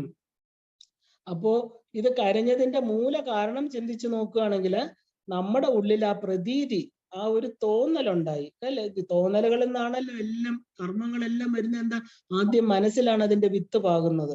അതിൽ നിന്നാണ് നമുക്ക് അതിൽ നിന്ന് ഉണ്ടാകുന്നത്. അപ്പോൾ അല്പനേരത്തേക്ക് ആ എൻസൈമുകൾ നമ്മുടെ ശരീരത്തിൽ ഉണ്ടായപ്പോ നമ്മൾ കരഞ്ഞു, അല്ലാതെ ചുമ്മാ കരയില്ല. അപ്പൊ കരഞ്ഞപ്പോ തന്നെ എന്താ, ആ ബീജം നമ്മുടെ ഉള്ളിൽ വീണു കഴിഞ്ഞു. കാരണം ആ ദുഃഖ ബീജം, ആ ഒരു രോഗം എനിക്ക് വരുമോ വരുമോ എന്നുള്ള ഭയം, പിന്നെ നമുക്ക് എല്ലാത്തിനും ഒരു ഭയമാണ്, അയ്യോ അന്ന് നമ്മൾ കണ്ടതല്ലേ. അപ്പൊ ആ ബീജം നമ്മുടെ ഉള്ളിൽ വീണു എന്ന് ഈ ഭാരതീയ ആയുർവേദം പറയുന്നു. ഇങ്ങനെയുള്ള ഇമോഷണൽ കാര്യങ്ങളെല്ലാം നമ്മുടെ ഉള്ളില് ഒരു വിത്ത് പാകും എന്നാ പറയുന്നത്. മൂർത്തികള്, വിഗ്രഹങ്ങള്, ശ്രീചക്രം ഇവയൊന്നും വാങ്ങി വീട്ടിൽ കൊണ്ടുവയ്ക്കരുത്. വളരെ ശ്രദ്ധിച്ചേ ചെയ്യാവൂ. കാരണം ഭംഗിയുള്ളവയൊന്നും ചുമ്മാ വാങ്ങിച്ച് വീട്ടിൽ കൊണ്ടുവയ്ക്കാൻ പാടില്ല. ഇപ്പൊ നമുക്ക് നിങ്ങൾക്ക് അറിയാമായിരിക്കും, ഇവിടെ കേരളത്തിൽ തന്നെ ഒരു ക്ഷേത്രത്തിന്റെ വെളിയിൽ കണ്ട ഒരു ഭൈരവ രൂപത്തിലുള്ള ഒരു പ്രതിമ ഒരാള് വളരെ ഇഷ്ടപ്പെട്ട് വാങ്ങിച്ചു. ശിവനാണ്. ഒരുപാട് ക്ലാരിഫിക്കേഷൻ സ്വയം നടത്തി ഒരു ഭൈരവന്റെ പ്രതിമ വീട്ടിൽ കൊണ്ടുവച്ചു എന്നും, പൂജാമുറിയില് ഒരു സൈഡിലായിട്ട്, പൂജാമുറി എന്ന് പറയുമ്പം അതിനകത്ത് പല പടങ്ങളും അതിന്റെ കൂടെ ഒരു സൈഡിലായിട്ട് വെച്ചു എന്നും അതിനകത്ത് കയറുമ്പോൾ കൊടുക്കുന്ന പൂജകളും പഞ്ചോപചാരവും എല്ലാം ഈ ഭൈരവന് കൊടുത്തുകൊണ്ടിരുന്നു. ഇതിന്റെ കഥകളൊന്നും അറിയാതെ കുറച്ച് വർഷങ്ങൾ കഴിഞ്ഞപ്പോൾ വീട്ടിൽ അപമൃത്യു, അങ്ങനെ അകാല മൃത്യു ഒക്കെ വന്നു ചേരുകയും അങ്ങനെ പ്രശ്നം വെച്ച് വന്ന് നോക്കിയപ്പോഴത്തേക്ക് ഈ ഭൈരവന്റെ വിഗ്രഹം ഇത് ഏതോ വീട്ടില് ഒരു ബ്രാഹ്മണന്റെ ഒരു വച്ചാരാധന ഉണ്ടായിരുന്ന വിഗ്രഹം അങ്ങേർക്ക് വീട്ടിൽ പ്രശ്നങ്ങളൊക്കെ വന്നപ്പോൾ അതിനെ ഉപേക്ഷിക്കാൻ പറഞ്ഞ് ക്ഷേത്രത്തിൽ കൊണ്ടിട്ടതായിരുന്നു. അതിനെ കടക്കാരനെടുത്ത് പോളിഷ് ചെയ്ത് വിൽക്കാൻ വെച്ചിരുന്നായിരുന്നു. ഈ മെറ്റൽസിലൊക്കെ നമുക്ക് ഒരുപാട് നെഗറ്റീവ് പോസിറ്റീവ് എനർജികളെ ആവാഹിക്കാൻ പറ്റും. അതിനെ പോളിഷ് ചെയ്ത് വെച്ച് നല്ല വില കൊടുത്ത് നമ്മൾ വാങ്ങിച്ച് വീട്ടിൽ കൊണ്ടുവച്ചു. നമുക്ക് എന്ത് പറ്റി? അതുകൊണ്ടാണ് പറയുന്നത്, ഈ കാണുന്ന മൂർത്തികളെല്ലാം നമുക്ക് നല്ലതല്ല. കാരണം അതിന്റെ ബാഹ്യവും ആന്തരികവുമായിട്ട് വാങ്ങുന്ന ആളുമായിട്ട് ചേർച്ച ഉള്ളത് മാത്രമേ വാങ്ങിക്കാവൂ. അതുപോലെ ശ്രീചക്രം പോലും വളരെ ശ്രദ്ധിച്ച്, ഈ ഭംഗിയുള്ളതൊന്നും നമുക്ക് ഗുണം തരില്ല. നമുക്ക് അങ്ങനെ ഈ മൂർത്തികൾ പ്രത്യേകിച്ച് കൊണ്ടുവന്ന് അങ്ങനെ വെക്കാൻ പാടില്ല. അതുപോലെ ശ്രീചക്രം ഇരിക്കുന്ന പൂജാമുറിയിൽ നമ്മൾ ഒരു ഗുരുപരമ്പരയെ മാത്രമാണ് ഭജിക്കുന്നെങ്കിൽ ആ ഗുരുപരമ്പരയിൽ പെട്ടവരുടെ മാത്രമേ പൂജാമുറിയിൽ വെക്കാവൂ. അതിന് ഞാൻ അതായിരുന്നു പണ്ട് ഇതായിരുന്നു എന്നൊക്കെ പറയുമ്പോൾ ഇല്ല. നമ്മൾ വിവാഹം കഴിഞ്ഞു, ശരി, നമ്മൾ വിവാഹത്തിന് മുമ്പേ ഒരു 2 or 3 പുരുഷന്മാരോട്ട് വെറുതെ സംസാരിക്കുമായിരുന്നു, നമുക്ക് അവരോട് സ്നേഹം ഉണ്ടായിരുന്നു, മനസ്സിൽ റെസ്പെക്ട് ഉണ്ടായിരുന്നു. പക്ഷെ വിവാഹം കഴിച്ച പുരുഷൻ, അത് കഴിഞ്ഞ് വിവാഹം കഴിച്ച പുരുഷൻ പറയുന്നതല്ലേ കേൾക്കുള്ളൂ ഒരു സ്ത്രീ. അതല്ലേ ഒരു കുലസ്ത്രീയുടെ ധർമ്മം. അത് ഇഷ്ടമില്ലാത്ത എന്തെങ്കിലും നമ്മൾ ചെയ്യോ? അതുപോലെ തന്നെയാണ് ഉപാസനാ മാർഗവും. നമ്മൾ എപ്പോഴാണോ ഒരു ഇനിഷ്യേഷൻ സ്വീകരിക്കുന്നത്, ആ കുലദേവി നമ്മുടെ ആത്മാവിന്റെ ദേവതയായിട്ട് വരിക്കുന്നത്, അത് കഴിഞ്ഞാൽ ആ ദേവിയുമായിട്ട് ബന്ധപ്പെട്ടത് മാത്രമേ പൂജിക്കാൻ പാടുള്ളൂ. വളരെ നിർബന്ധമാണ് അത്. അതിനകത്ത് നേരത്തെ ഉണ്ടായിരുന്ന പല പല വിഗ്രഹങ്ങൾ ഒന്നും വയ്ക്കാൻ പാടില്ല. അത് നമ്മുടെ ശ്രീവിദ്യ ഉപാസനയില് വളരെ വളരെ ഇമ്പോർട്ടന്റ് ആണ്. കാരണം നേരത്തെ ഒരു ആൾ ദൈവങ്ങളെയൊക്കെ പൂജിച്ചവര് ആൾ ദൈവങ്ങളുടെ പടങ്ങള് ആൾ ദൈവങ്ങളെ പൂജാമുറിക്കകത്ത് വെക്കാൻ പാടില്ല. കാരണം ഈ ലളിത ത്രിപുര സുന്ദരി പ്രപഞ്ച സ്വരൂപിണിയാണ്, നമ്മുടെ അന്തരാത്മാവായിരിക്കുന്ന കുണ്ടലിനി ശക്തിയാണ്. അതുകൊണ്ട് അതൊക്കെ വെളിയിൽ വെക്കാം. പണ്ടത്തെ ഇൻപ്രിൻസ് മാറ്റി നമ്മളൊരു പുതിയ ജീവിതം തുടങ്ങാൻ വേണ്ടിയിട്ടാണ് ഉപാസന സ്വീകരിക്കുക. അപ്പൊ വീണ്ടും ഞാൻ പഴയതിൽ പിടിച്ചു തൂങ്ങി നിൽക്കുക എന്ന് പറഞ്ഞാൽ അത് ശരിയല്ല. ഇനി ഏത് ഗുരുസ്ഥാനത്തിരിക്കുന്ന ആളാണെങ്കിലും ഇനി ഭാരതത്തില് മനുഷ്യ രൂപത്തിലാണ് വന്നെങ്കിൽ മനുഷ്യൻ ദൈവമാവില്ല. മനുഷ്യന്റെ ഉള്ളിൽ ഗുരുതത്വമാണുള്ളത്. ഗുരുക്കന്മാർക്ക് മാത്രം നമ്മളെ നല്ല വഴി കാണിക്കാൻ പറ്റൂ. അതിനെ ദൈവമായിട്ട് പണ്ട് പൂജിച്ചിട്ടുണ്ടെങ്കിലും അത് പൂജാമുറിക്ക് വെളിയിലേ വയ്ക്കാവൂ. ആരെങ്കിലും അങ്ങനെ വച്ചിട്ടുണ്ടെങ്കിൽ നമ്മുടെ സമ്പ്രദായത്തിന് അത് എതിരാണ്. പക്ഷെ ഗുരുപരമ്പരയിലുള്ളവരുടെ എല്ലാം നമുക്ക് വയ്ക്കാം. ദത്താത്രേയൻ്റെത് വയ്ക്കാം, പരശുരാമൻ്റെത് വയ്ക്കാം, ഈ പറഞ്ഞ പരമ്പരയ്ക്കകത്തുള്ള എന്ത് പടങ്ങളും വയ്ക്കാം. അല്ലാതെ പണ്ട് ഞാൻ ഇത് ചെയ്തിരുന്നു, എനിക്ക് ഇപ്പോഴും ഇത് വയ്ക്കണം എന്ന് പറഞ്ഞു കഴിഞ്ഞാൽ നമ്മുടെ ഉപാസന മുമ്പോട്ട് പോവില്ല. ഇതിലൊക്കെ സട്ടിലായിട്ട് ഒരുപാട് കാര്യങ്ങളുണ്ട്. കാരണം ബാഹ്യവും ആന്തരികവുമായിട്ട് നമ്മള് ഒരുപാട് ചേർച്ചയുണ്ട്. ഈ വെളിയിൽ ഇരിക്കുന്നത് കാണുമ്പോൾ നമ്മുടെ ദൃശ്യങ്ങളെല്ലാം തന്നെ നമ്മുടെ ഉള്ളില് മാറ്റങ്ങൾ ഉണ്ടാവും. അപ്പൊ ഈ ആശ്രയിക്കാൻ പറ്റുന്നത്, സൗമ്യമായിട്ടിരിക്കുന്നത്, കൃത്യമായിട്ട് കണക്കുള്ളത്, കൃത്യമായിട്ടുള്ള ജോമെട്രി ഫോമിലുള്ളത്, ലക്ഷണമുള്ളത് ആയിരിക്കണം നമ്മുടെ പൂജാമുറിയിൽ വയ്ക്കുന്ന പ്രതിമകൾ. പടത്തിന്റെ കാര്യമല്ല ഞാൻ പറയുന്നത്, പ്രതിമകൾ വളരെ ശ്രദ്ധിച്ചേ വയ്ക്കാവൂ. കാരണം നമുക്ക് സൗമ്യമായിരിക്കണം. അത് നമ്മൾ ആരാണ് ഉണ്ടാക്കിക്കൊണ്ട് തന്നത്? ആരെങ്കിലും ഗിഫ്റ്റ് കൊണ്ട് തന്നു? നമ്മളെ സ്നേഹമാണെന്ന് വിചാരിക്കുന്നവരെ ഒരു മനുഷ്യരെ എന്ന് വിശ്വസിക്കാൻ പറ്റില്ല. സ്നേഹത്തോടെ തരുന്നത് ഗുരുപരമ്പര അല്ലാതെ വേറെ ആരുടെ കയ്യിൽ നിന്ന് വാങ്ങിച്ച് മൂർത്തികൾ വീട്ടിൽ വെക്കാതിരിക്കുക. കാരണം ഒരുപാട് അനുഭവം ഇപ്പൊ കേട്ടുകൊണ്ടിരിക്കുന്നതുകൊണ്ടാണ് ഞാൻ ഈ പറയുന്നത്. ഒരു മൂർത്തികൾ എന്ന് പറഞ്ഞാൽ ഈ പറഞ്ഞ എന്താ പറയാ ബ്രാസിൻ്റെതോ ഈ പറഞ്ഞ പഞ്ചലോഹത്തിന്റെയോ ഗ്ലാസിൻ്റെതോ ആയിട്ടുള്ള പല പല മൂർത്തികൾ കാണാൻ നല്ല സൗമ്യമായിട്ടിരിക്കും. പക്ഷെ അവര് തന്നവര് എന്ത് ആറ്റിറ്റ്യൂഡ് കൂടിയാണ് നമുക്ക് തന്നതെന്ന് അറിയില്ല. കാരണം ഇന്ന് അത്രയ്ക്ക് അധപ്പതിച്ചു പോയി ലോകം, പ്രപഞ്ചം, മനുഷ്യരുടെ മനസ്സ്. അതുകൊണ്ട് കഴിയുന്നതും പൂജാമുറിയിലെ ശ്രീചക്രവും ദേവിയുടെ പടങ്ങളും അല്ലാതെ, ദേവിക്ക് നല്ലൊരു കുടുംബമില്ലേ, ശ്യാമ, വാരാഹി, കാമേശ്വരന്മാര്, വാഞ്ചകൽപ്പ ഗണപതി, ബാലാപരമേശ്വരി എല്ലാം ഉണ്ട്, മഹാഷോഡശി, ഇവരിയ്ക്കുന്ന ഒരു കുടുംബം, ഗണപതി, സുബ്രഹ്മണ്യൻ, എന്ത് വേണോ വെക്കാം നമുക്ക്. അതെല്ലാം ശ്രീവിദ്യ കുടുംബം. അല്ലാത്തത് നമ്മൾ പുറത്ത് വെക്കുക. പൂജാമുറിയിൽ വെക്കുമ്പോൾ അതിന്റെ മുമ്പിൽ വിളക്ക് കത്തിക്കുമ്പോൾ എപ്പോഴും അതിൻ്റെതായിട്ടുള്ള വിളക്കിനൊരു പ്രത്യേക ചൈതന്യമുണ്ട്. ഏത് കാര്യവും കുറെ കാലം ഇരിക്കുമ്പോൾ ഈ പേപ്പറുകൾ പോലെയല്ല മൂർത്തികൾ, അതിന് ഒരു പ്രത്യേക, അതപ്പോ നെഗറ്റീവ് ഇഫക്റ്റ് തരുന്ന, നെഗറ്റീവ് ആറ്റിറ്റ്യൂഡ് കൂടി നമുക്കറിയില്ല തന്നവരൊക്കെ എങ്ങനെയാണെന്ന്. അപ്പൊ അങ്ങനെയുള്ളതൊന്നും പൂജാമുറി വെച്ച് ശ്രീചക്രത്തിന്റെ ആ ഒരു അഭൗമമായിരിക്കുന്ന ചൈതന്യത്തെ നമ്മൾ ഒരു എന്താ പറയുന്ന കിട്ടേണ്ട പോസിറ്റീവ് എല്ലാം നമുക്ക് വന്നു ചേരണം. കാരണം അതിനെ ഈ പറയുന്ന നെഗറ്റീവായിട്ട്, ഇപ്പൊ നമ്മൾ എത്ര വായു ശുദ്ധമായിരുന്നാലും അവിടെ ഒരു മീനിന്റെ മണം വന്നു കഴിഞ്ഞാൽ കുറച്ച് സമയം അവിടെ തങ്ങി നിൽക്കും, ഇല്ലേ? അതുപോലെ ശ്രീചക്രം എന്ന് പറഞ്ഞാൽ ഓൾ പവർഫുൾ ആണ്, സംശയമില്ല. പക്ഷെ അതിനകത്ത് ഇങ്ങനെയുള്ള കാര്യങ്ങൾ കൊണ്ടുവച്ച് നമ്മൾ അത് നോക്കുമ്പോൾ അറിയാതെ അതിനെയും തൊഴും. അതിന്റെ ആവശ്യമില്ല. കാരണം സിംഹാസനേശ്വരിയായിരിക്കണം അമ്മയെ പൂജിക്കണവർക്ക് താഴെയുള്ള ദേവതമാരെ പൂജിച്ചില്ലെങ്കിൽ പോലും ഒന്നുമില്ല. കാരണം ഈ ദേവതമാരെല്ലാം അമ്മയുടെ അധീനത്തിലാണെന്ന് അർത്ഥം. അപ്പൊ നല്ല മൂർത്തികള് നല്ല കണക്കോട് കൂടിയുള്ളത് വളരെ ശ്രദ്ധിച്ച് നമുക്ക് അറിയുന്നിടത്തുനിന്ന് ഒക്കെ മാത്രമേ മൂർത്തികളെ വാങ്ങിച്ച് വീട്ടിൽ വെക്കാവൂ. കാരണം എന്താ പറയാ, ചേട്ടൻ കൊണ്ടുവന്നത്, കൂട്ടുകാരി തന്നത്, സ്വാമി തന്നത് എന്നൊക്കെ പറഞ്ഞ് വീട്ടിൽ വച്ചില്ലെങ്കിൽ അവർക്ക് ദേഷ്യം വരും. നമ്മൾ അങ്ങനെയാണല്ലോ, എൻ്റെ അടുത്ത കൂട്ടുകാരി തന്നതാണ്, അവർക്ക് വച്ചില്ലെങ്കിൽ അവർക്ക് എന്ത് തോന്നും എന്നൊക്കെ പറഞ്ഞ് വെച്ചാല്, നമ്മുടെ പൂജാമുറി കൊണ്ടുവച്ചാൽ അവര് കാണില്ല, നമ്മുടെ കൂടെ ദുഃഖങ്ങൾ അനുഭവിക്കാൻ അവര് സുഖമായിട്ട് പോകും. നമ്മൾ തന്നെ അതിന്റെ കർമ്മങ്ങളൊക്കെ അനുഭവിക്കണം. കാരണം ഈ എന്തെല്ലാം നമ്മൾക്ക് ഫ്രീ ആയിട്ട് കിട്ടണോ അതെല്ലാം അതിന്റെ കൂടെ കിട്ടുകയും ചെയ്യും. അപ്പൊ ഈ ഈശ്വര നിഷേധത്തിന്, ഈശ്വര നിന്ദയ്ക്ക് കാരണമായിട്ട് തീരും. കാരണം ശ്രീചക്രം വെക്കുന്നിടത്ത് വേറെ ഒന്നിന്റെ ആവശ്യമില്ല. അപ്പൊ ദീർഘകാലം പൂജാമുറിയിൽ വെക്കുന്ന പ്രതിമകള്, വിഗ്രഹങ്ങള്, നന്ദി, ചിലര് നന്ദിയെ വെക്കാറുണ്ട്. അപ്പൊ നന്ദി, അതായത് നന്ദി വാഹനമാണ്, ശിവന്റെ വാഹനമാണ് നന്ദി. നന്ദി ശ്രീവിദ്യ ഉപാസകനാണ്, അതൊക്കെ ശരി തന്നെ. കാരണം ഇത് നിത്യപൂജ ചെയ്യുന്നിടത്ത് ഇരിക്കാൻ പാടില്ല. കാലം കഴിഞ്ഞ് അതിന്റെ കണക്കുകൾ തെറ്റാണെന്ന് പറഞ്ഞ് വലിച്ചെറിഞ്ഞാല് നമ്മുടെ ജീവന്റെ അംശമാണ് പോകുന്നത്. കാരണം നമ്മൾ അതിനകത്ത് പൂജിക്കുമ്പോൾ നമ്മുടെ എനർജിയാണ് അതിനകത്ത് വരുന്നത്. ഇപ്പൊ നന്ദി ഇല്ലെങ്കിൽ ഒരു എന്താ പറയാ ശിവലിംഗം പൂജയെ പാടില്ല. ശിവലിംഗം ഒക്കെ നമുക്ക് പൂജിക്കാൻ പാടില്ല. അത് ഹയ്യറില് ബിന്ദുവിൽ പൂജിക്കുന്ന ശിവലിംഗത്തിന് തുല്യം തന്നെയാ. ശിവലിംഗം എപ്പോഴും വെള്ളത്തിലിട്ട് വെക്കണം.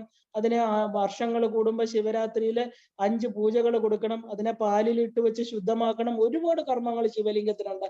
എപ്പോഴും ജലത്തിലിട്ട് വെക്കണം. അതിന്റെ മേളിലില്ലെങ്കിൽ പാത്രം വെച്ചിട്ട് വെള്ളം ഇട്ടുകൊണ്ടിരിക്കണം. ഇതൊക്കെ സാധാരണ ഗൃഹസ്ഥാശ്രമി ചെയ്യാൻ പാടില്ലാത്തത് എന്തിനാ ചെയ്യുന്നത്?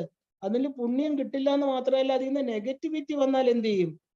അപ്പൊ ഈ നിത്യപൂജ ചെയ്യുന്നിടത്ത് ഇതൊക്കെ വളരെ ശ്രദ്ധിക്കണം. ഗുരുജി പറഞ്ഞ കാര്യങ്ങളാണ് ഞാൻ ഈ പറയുന്നത്.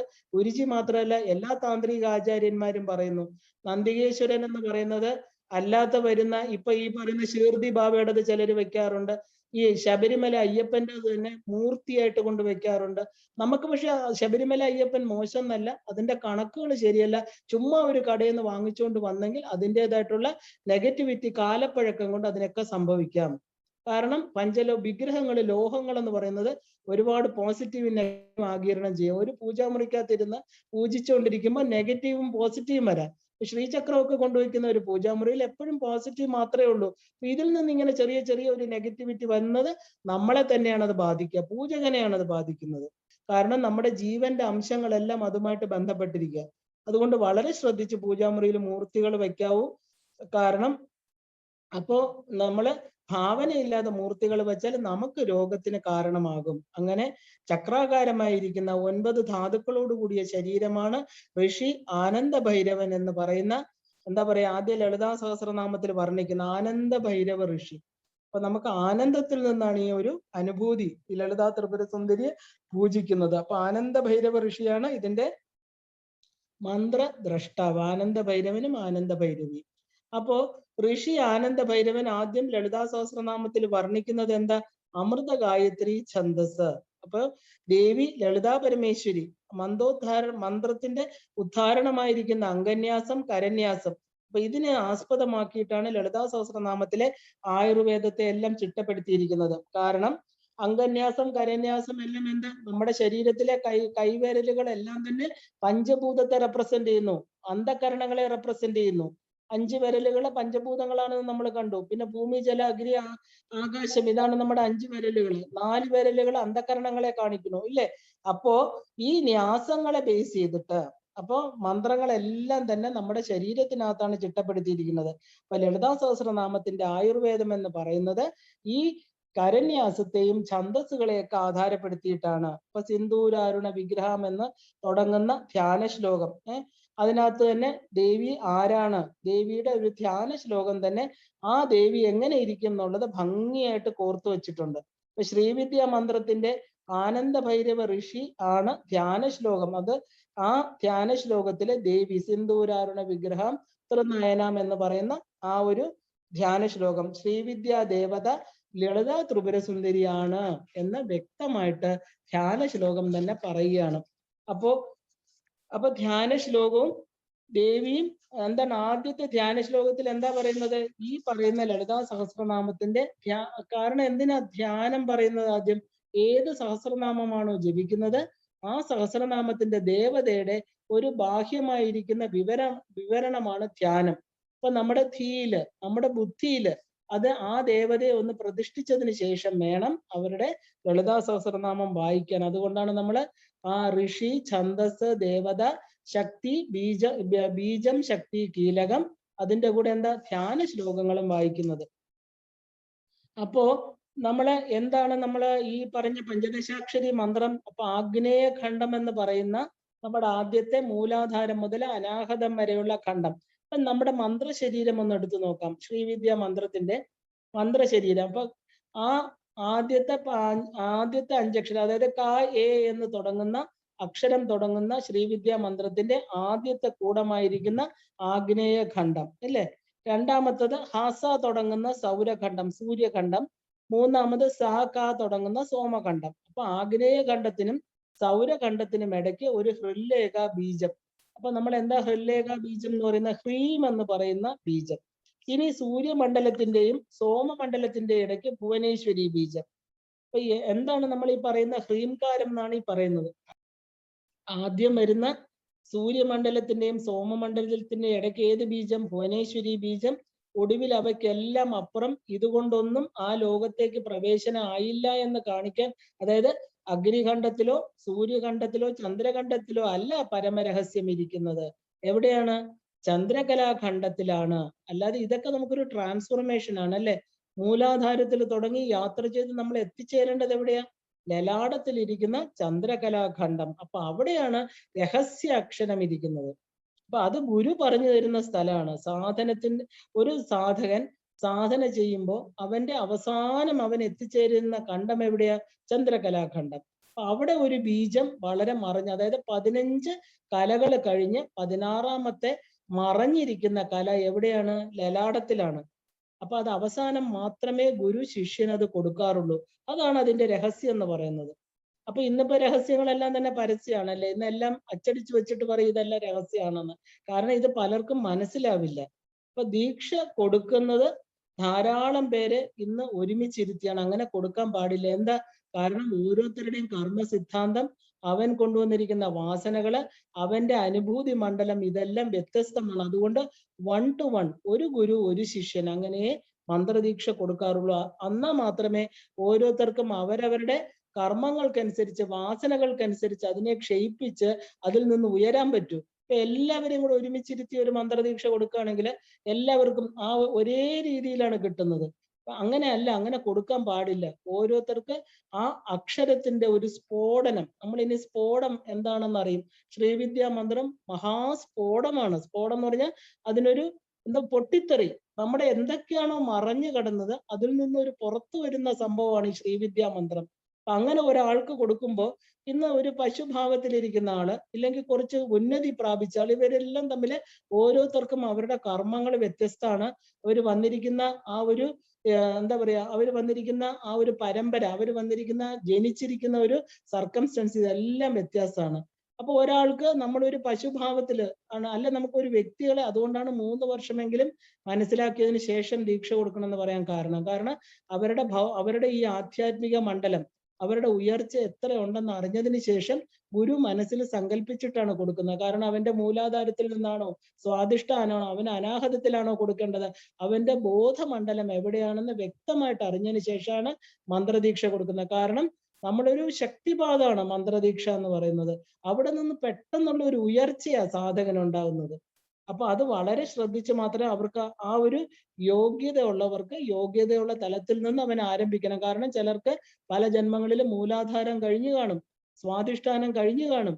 അപ്പൊ നമ്മൾ കൊടുക്കുന്നത് യഥാർത്ഥത്തിൽ നമ്മൾ ദേവിയുടെ മന്ത്രം ആയതുകൊണ്ട് യഥാർത്ഥ സ്ഥലത്ത് നിന്ന് തന്നെ അവൻ ആരംഭിക്കാൻ പറ്റും. ഇപ്പൊ ഗുരു അറിഞ്ഞില്ലെങ്കിൽ പോലും സ്വീകരിക്കുന്ന ആൾക്ക് നമ്മൾ ഈ പറയുന്ന എറിയുന്നത് കറക്റ്റ് ആ മാവിൽ ചെന്ന് കൊണ്ടു എന്ന് പറയും പോലെ പാകമായിരിക്കുന്നിടത്ത് കറക്റ്റായിട്ടിരിക്കുന്ന ആ സ്ഥാനത്ത് നിന്ന് അവന്റെ അവിടെ നിന്ന് തുടരും. അപ്പൊ അത് ഈ അനുഭൂതികളുടെ തലമാണ് ചന്ദ്രകലാഖണ്ഡം എന്ന് പറയുന്നത്. അപ്പൊ അത് യോഗ്യതയില്ലാതെ നമുക്ക് കൊടുക്കാൻ പറ്റില്ല. അപ്പൊ യോഗ്യത ഉള്ളത് അനുഭവം വന്നാൽ മാത്രമേ നമുക്ക് ഇത് കൊടുക്കാൻ പറ്റുള്ളൂ. അനുഭൂതിയുടെ തലമായിരിക്കുന്ന ചന്ദ്രകലാഖണ്ഡത്തിൽ എത്തണമെങ്കിൽ ഗുരുവാക്യം ശ്രദ്ധിച്ച് മനസ്സും ശരീരവും അർപ്പിച്ച് ഈ പറഞ്ഞ അഷ്ടമി തിഥി, അതായത് ഈ പറഞ്ഞ നവരാത്രിയുടെ അഷ്ടമീദള പത്മത്തിലിരിക്കുന്ന അറിവിനെ സ്വാംശീകരിച്ച് ഗുരുപാദ നമസ്കാരം ചെയ്ത് നേടേണ്ട ഒരു വിദ്യയാണിത്. കാരണം ഇത് വളരെയധികം ആത്മാവുമായിട്ട് ചേരുന്ന വിദ്യ, മോക്ഷവിദ്യയാണ്. അപ്പോ ഈ ഒരു ഉത്തമ സാധകന് ഇല്ലെങ്കിൽ ഉത്തമ ശിഷ്യന് ഗുരു ചോദിക്കാതെ ഇത് നൽകും, സംശയിക്കേണ്ട കാര്യമില്ല. അപ്പൊ അങ്ങനെ അത് ലഭ്യമാകുമ്പോൾ എന്താ, അത് അന്ധകരണ ശുദ്ധിക്കും എന്താ പറയുക, തന്റെ പൂർവജന്മാർജിതമായ കർമ്മങ്ങളിൽ നിന്നൊരു വിടുതല കിട്ടും ഈ ഒരു മന്ത്രജപം കൊണ്ട്. അപ്പൊ അതിനുള്ള ഒരു ജിജ്ഞാസ വേണം. നമ്മൾ കിട്ടുന്ന ഈ പഞ്ചദശാക്ഷരി മന്ത്രം ലൗകിക നേട്ടങ്ങൾക്ക് മാത്രമായിട്ട് ഉപയോഗിക്കാൻ പാടില്ല. ഇത് ശ്രേഷ്ഠമായിരിക്കുന്ന ഒരു വിദ്യയാണ്. അവിടെ നിന്നാണ് ലളിതാ സഹസ്രനാമം, ഈ ലളിതാ സഹസ്രനാമത്തിൽ പറയുന്ന ഈ ആയുർവേദം ആരംഭിക്കുന്നത്. ഈ 16ാമത്തെ കല, 16ാമത്തെ കല എന്ന് പറയുന്നത് നമുക്ക് എല്ലാവർക്കും അറിയാം. അതിൻ്റെ അകത്ത് ഒരു ബീജം കൂടെ ചേർക്കും. 15 അക്ഷരങ്ങളുടെ ഇപ്പുറത്ത് നമ്മൾ ഒരു അക്ഷരം കൂടെ ചേർക്കുമ്പോൾ അത് 16ാമത്തെ കലയായി. അവിടെയാണ് എല്ലാം മറഞ്ഞിരിക്കുന്നത്. ഈ പ്രപഞ്ചത്തിലെ ഔഷധികള്, രോഗത്തിൽ നിന്നുള്ള പ്രൊട്ടക്ഷൻ എല്ലാം ആ 16ാമത്തെ കല എന്ന് പറഞ്ഞത് പൂർണ്ണമായിരിക്കുന്ന പൂർണ്ണ കലയാണ്. അതിനാണ് നമ്മൾ ഷോഡശി കല എന്ന് പറയുന്നത്. അപ്പൊ അതിനകത്ത് അമൃതത്വം മാത്രമേ ഉള്ളൂ. എന്താണ് അമൃതത്വം? നമ്മുടെ ശരീരത്തിന്റെ രോഗങ്ങളെ പ്രൊട്ടക്ട് ചെയ്യാൻ, മനസ്സിനെ സംരക്ഷിക്കാൻ, മോക്ഷപദത്തിലെത്തിക്കാൻ എല്ലാം ചേർന്ന് പൂർണ്ണമായിരിക്കുന്ന ശിവശക്തി സാമരസ്യം എന്ന് വേണമെങ്കിൽ പറയാം. പ്രപഞ്ചത്തിന് അതീതമായിരിക്കുന്ന വാക് മന ബുദ്ധികൾക്ക് അപ്പുറം നിൽക്കുന്ന 16ാമത്തെ കല. അപ്പൊ അത് ഒരിക്കലും ലൗകിക നേട്ടങ്ങൾക്കായിട്ട് നമ്മൾ ജപിക്കാൻ പാടില്ല. അങ്ങനെയുള്ളവർക്കേ അത് കൊടുക്കുള്ളൂ. അപ്പൊ ഈ ആയുർവേദം എന്ന് പറയുന്നത് 16ാമത്തെ കലയിൽ നിന്നാണ് ആരംഭിക്കുന്നത്. അപ്പൊ ലളിതാ സഹസ്രനാമത്തിലെ ശാസ്ത്രീയത എന്ന് പറയുന്നത് ആയുർവേദവും ശരീരവുമാണ്. അപ്പൊ ശരീരശാസ്ത്രത്തില് മൂലാധാരം പ്ലസ് സ്വാധിഷ്ഠാനം, അഗ്നികണ്ഠം, അതിന് മുകളിലായിട്ട് ഏത് ഗ്രന്ഥിയാണ്? രുദ്രഗ്രന്ഥി. അപ്പൊ ഇനി മണിപൂരക ചക്രം, അനാഹതം ചേർന്ന സൂര്യഖണ്ഡം, വിഷ്ണുഗ്രന്ഥിയുടെ വിഷ്ണുഗ്രന്ഥിയുടെ സ്ഥാനം അതാണ്. അടുത്തത് എന്താ? വിശുദ്ധി ആജ്ഞ എന്ന് പറയുന്ന ചന്ദ്രഖണ്ഡം. അവിടെ എന്താ? ബ്രഹ്മഗ്രന്ഥി. അപ്പൊ 3 ഗ്രന്ഥികള് ഈ പറയുന്ന 6 ചക്രങ്ങളുടെ മേളിലായിട്ടായിരിക്കും. ഈ 2 ചക്രങ്ങൾ കൂടുമ്പോൾ ഒരു ഗ്രന്ഥി അല്ലേ? അപ്പൊ ഈ വിശുദ്ധി ആജ്ഞ എന്ന് പറയുന്ന ചന്ദ്രഖണ്ഡത്തെയാണ് നമ്മള് ബ്രഹ്മഗ്രന്ഥി വിഭേദിനി, ബ്രഹ്മഗ്രന്ഥിയുടെ സ്ഥാനമാണത്. അപ്പൊ ഇങ്ങനെ സൂര്യൻ, സോമൻ, അനലൻ, അതായത് സൂര്യ സോമ അനലാത്മകമായിരിക്കുന്ന അവരോഹണ ക്രമം. ലളിതാ സഹസ്രനാമത്തിലെ 591 നാമത്തില് ശിരസ്ഥിത ചന്ദ്രനിഭ ഹാലസ്തേന്ദു ധനുപ്രഭ ഹൃദയസ്ഥ രവിപ്രഖ്യ ത്രികോണാന്തര ദീപിക ദാക്ഷായണി ദൈത്യഹന്ത്രി ദക്ഷയജ്ഞ വിനാശിന്യേ നമ. ഈ ശ്ലോകം, ഈ ശ്ലോകത്തിന് മുമ്പ് പരാശക്തിയെ നമ്മൾ എന്താ പറയുന്നത്? പരാനിഷ്ഠ പ്രജ്ഞാനഘന രൂപിണി മാധ്വീബാനാലസ മത്ത മാതൃകാ വർണ്ണരൂപിണിയെ നമ. അപ്പൊ മാതൃകാ വർണ്ണരൂപിണിയായിരിക്കുന്ന ലളിത പരമേശ്വരിയുടെ മന്ത്രശരീരമാണിത്. അത് വളരെ വളരെ ഇമ്പോർട്ടന്റ് ആയിട്ട്, കാരണം ഇത് ഈ പറയുന്ന 591 നാമം വളരെ പ്രധാനമാണ്. കാരണം നമ്മുടെ ചന്ദ്രകലാ ഖണ്ഡത്തെയാണ് ഇത് പറയുന്നത്. അതുകൊണ്ടാണ് ഈ ശിരസ്ഥിത ചന്ദ്രനിഭ ഹാലസ്ഥ, നോക്കൂ, നെറ്റിയിലിരിക്കുന്ന ലലാട മധ്യത്തിലിരിക്കുന്ന ഇന്ദ്രധനുപ്രഭ. ആ ദേവി എങ്ങനെയാണ് താഴോട്ട് വരുമ്പോ ഹൃദയസ്ഥ, ഹൃദയത്തിലിരിക്കുന്നു അല്ലെ. രവിപ്രഖ്യ, ഒരു സൂര്യന്റെ മണ്ഡലത്തിൽ വരുമ്പോ ത്രികോണാന്തര ദീപിക. അമ്മ ത്രികോണാന്തര ദീപികയാണ്. ഹൃദയ പത്മത്തിലിരിക്കുന്ന, അഷ്ടദള പത്മത്തിലെ ത്രികോണമായിരിക്കുന്ന ആ ത്രികോണത്തിന്റെ ഉള്ളിലിരിക്കുന്ന ദീപം. അപ്പൊ ദേവിയ ദാക്ഷായണി ദൈത്യഹന്ത്രി ദക്ഷയജ്ഞ വിനാശിന്യ നമ. അപ്പൊ ഈ ദേവി എങ്ങനെയാണ് നമ്മുടെ 3 ഖണ്ഡങ്ങളില്, അനല സൂര്യ സോമ ഖണ്ഡങ്ങളിൽ ഇരിക്കുന്നതെന്നാണ് പറയുന്നത്. ഈ മാതൃകാവർണ്ണ രൂപിണിയായിരിക്കുന്ന ലളിതാ പരമേശ്വരി മന്ത്രസ്വരൂപിണിയാണ്. അമ്മയുടെ ശരീരം മന്ത്രമാണ്.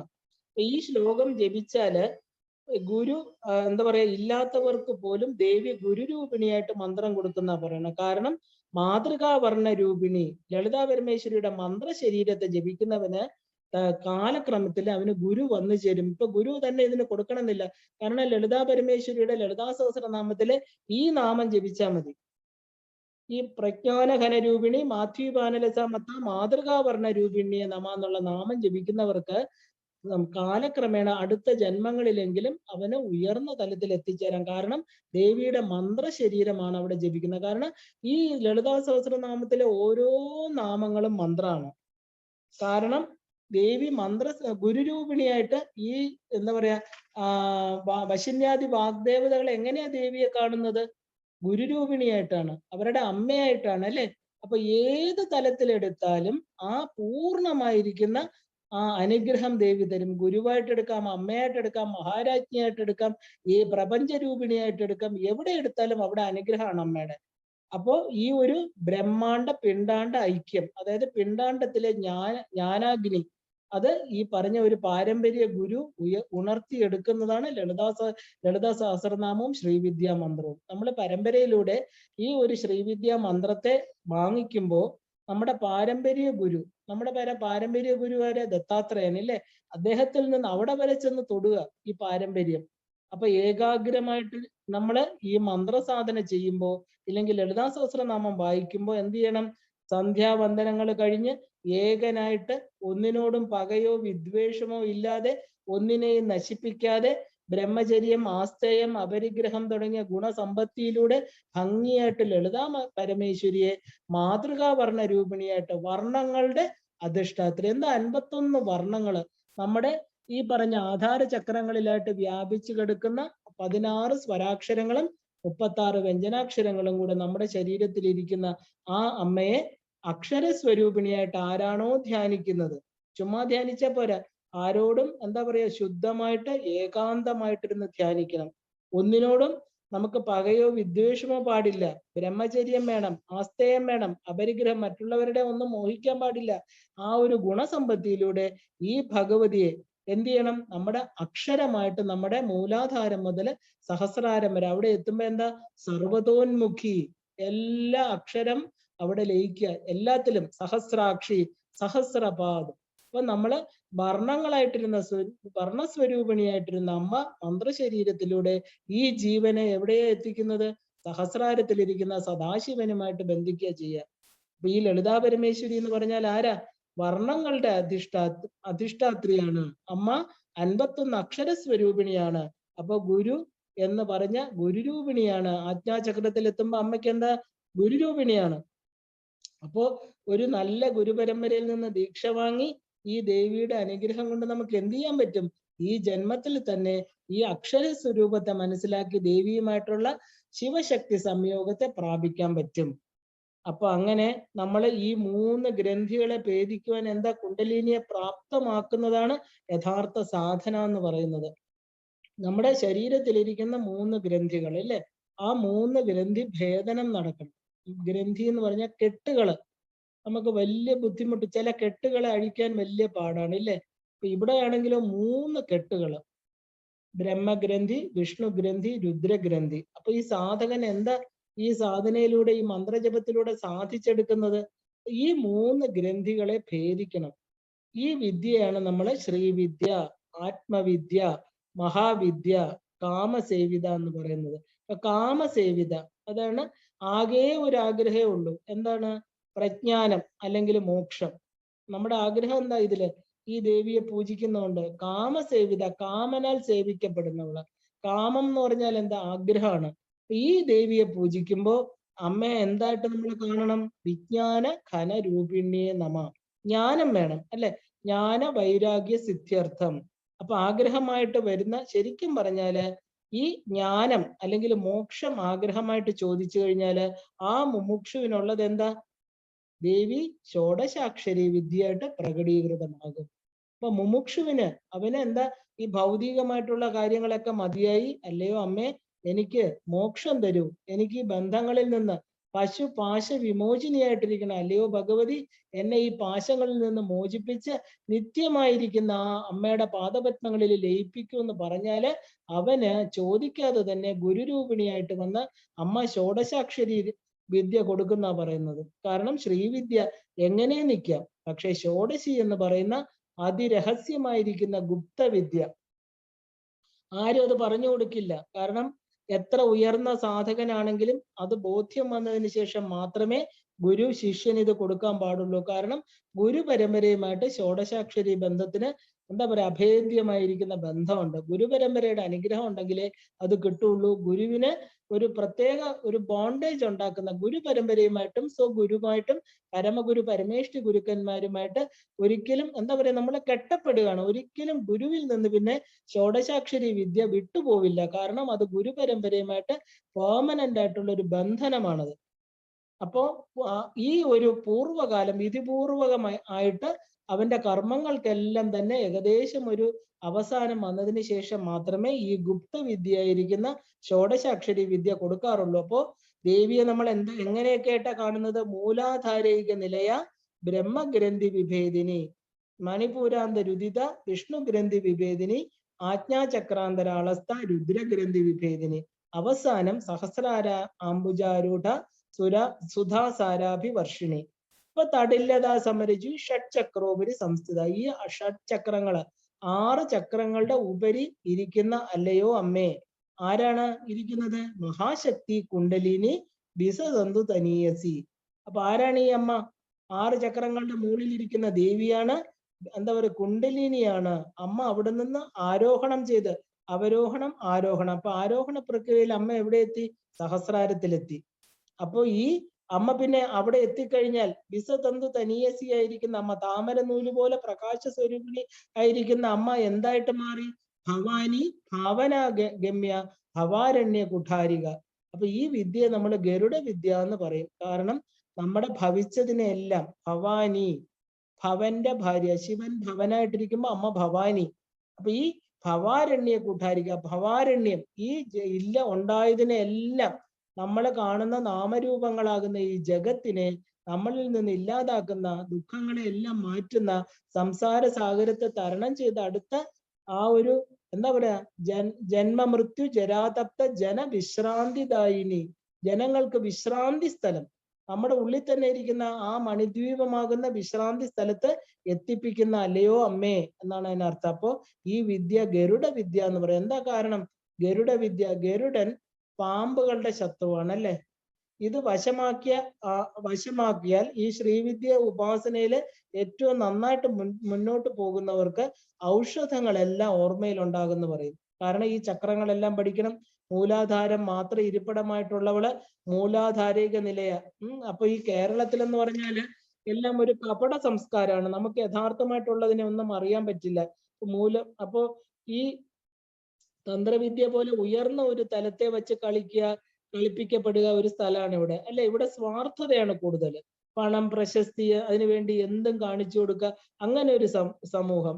പക്ഷെ പേരോ ദൈവത്തിന്റെ സ്വന്തം നാട്. ദൈവത്തിന്റെ സ്വന്തം നാട്. God's own country. പക്ഷെ ഒരു ഗോഡിനെ ഇവിടെ കാണാനില്ല. കാരണം എന്താ? എല്ലായിടവും കപടതയാണ്, വഞ്ചനയാണ്. നമ്മൾ വിശ്വസിച്ച് എവിടെയും നമുക്ക് പോകാൻ പറ്റില്ല.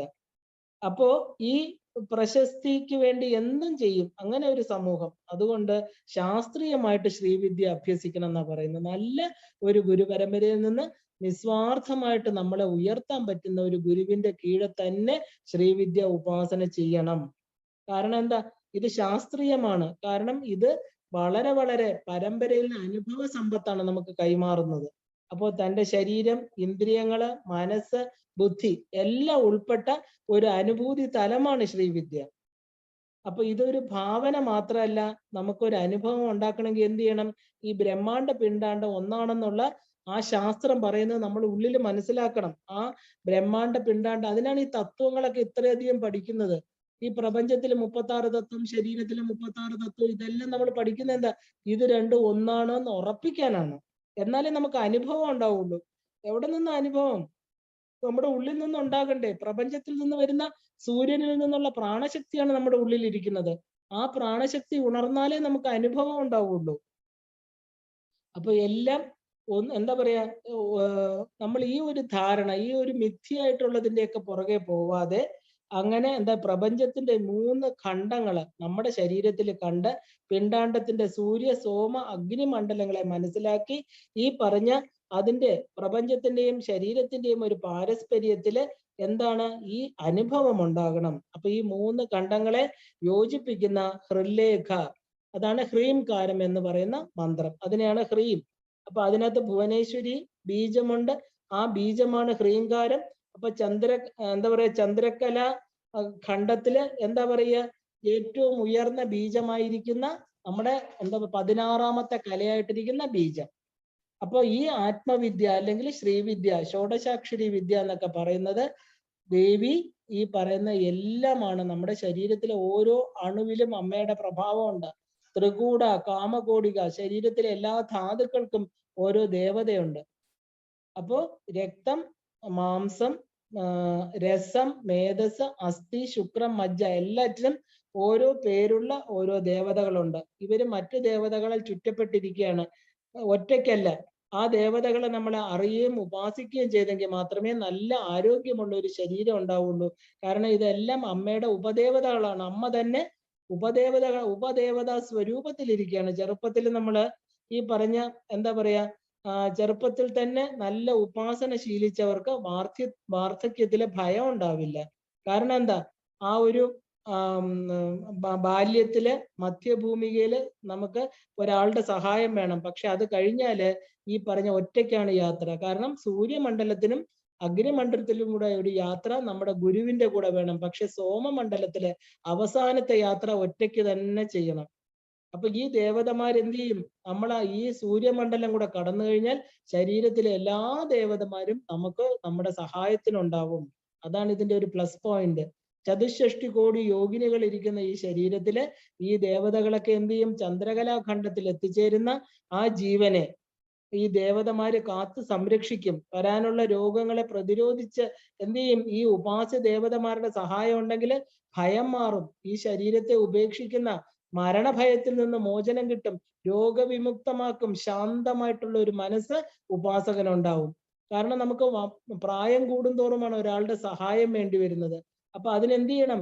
വളരെ ചെറുപ്പത്തിൽ തന്നെ ഈ ഉപാസന അഭ്യസിച്ച് ഈ 2 ഖണ്ഡങ്ങളും നമ്മൾ ഭേദിക്കണം, സൂര്യഖണ്ഡവും അഗ്നിഖണ്ഡവും. എന്നാലേ നമുക്ക് ശാന്തമായിട്ട്, മനസ്സ് സ്വസ്ഥമായിട്ട്, സ്വച്ഛന്തമായിട്ടുള്ള ഒരു യാത്ര വരും. കാരണം ശരീരത്തിന് രോഗങ്ങൾ വന്നാല് മനസ്സെപ്പോഴും കലുഷിതമായിരിക്കും.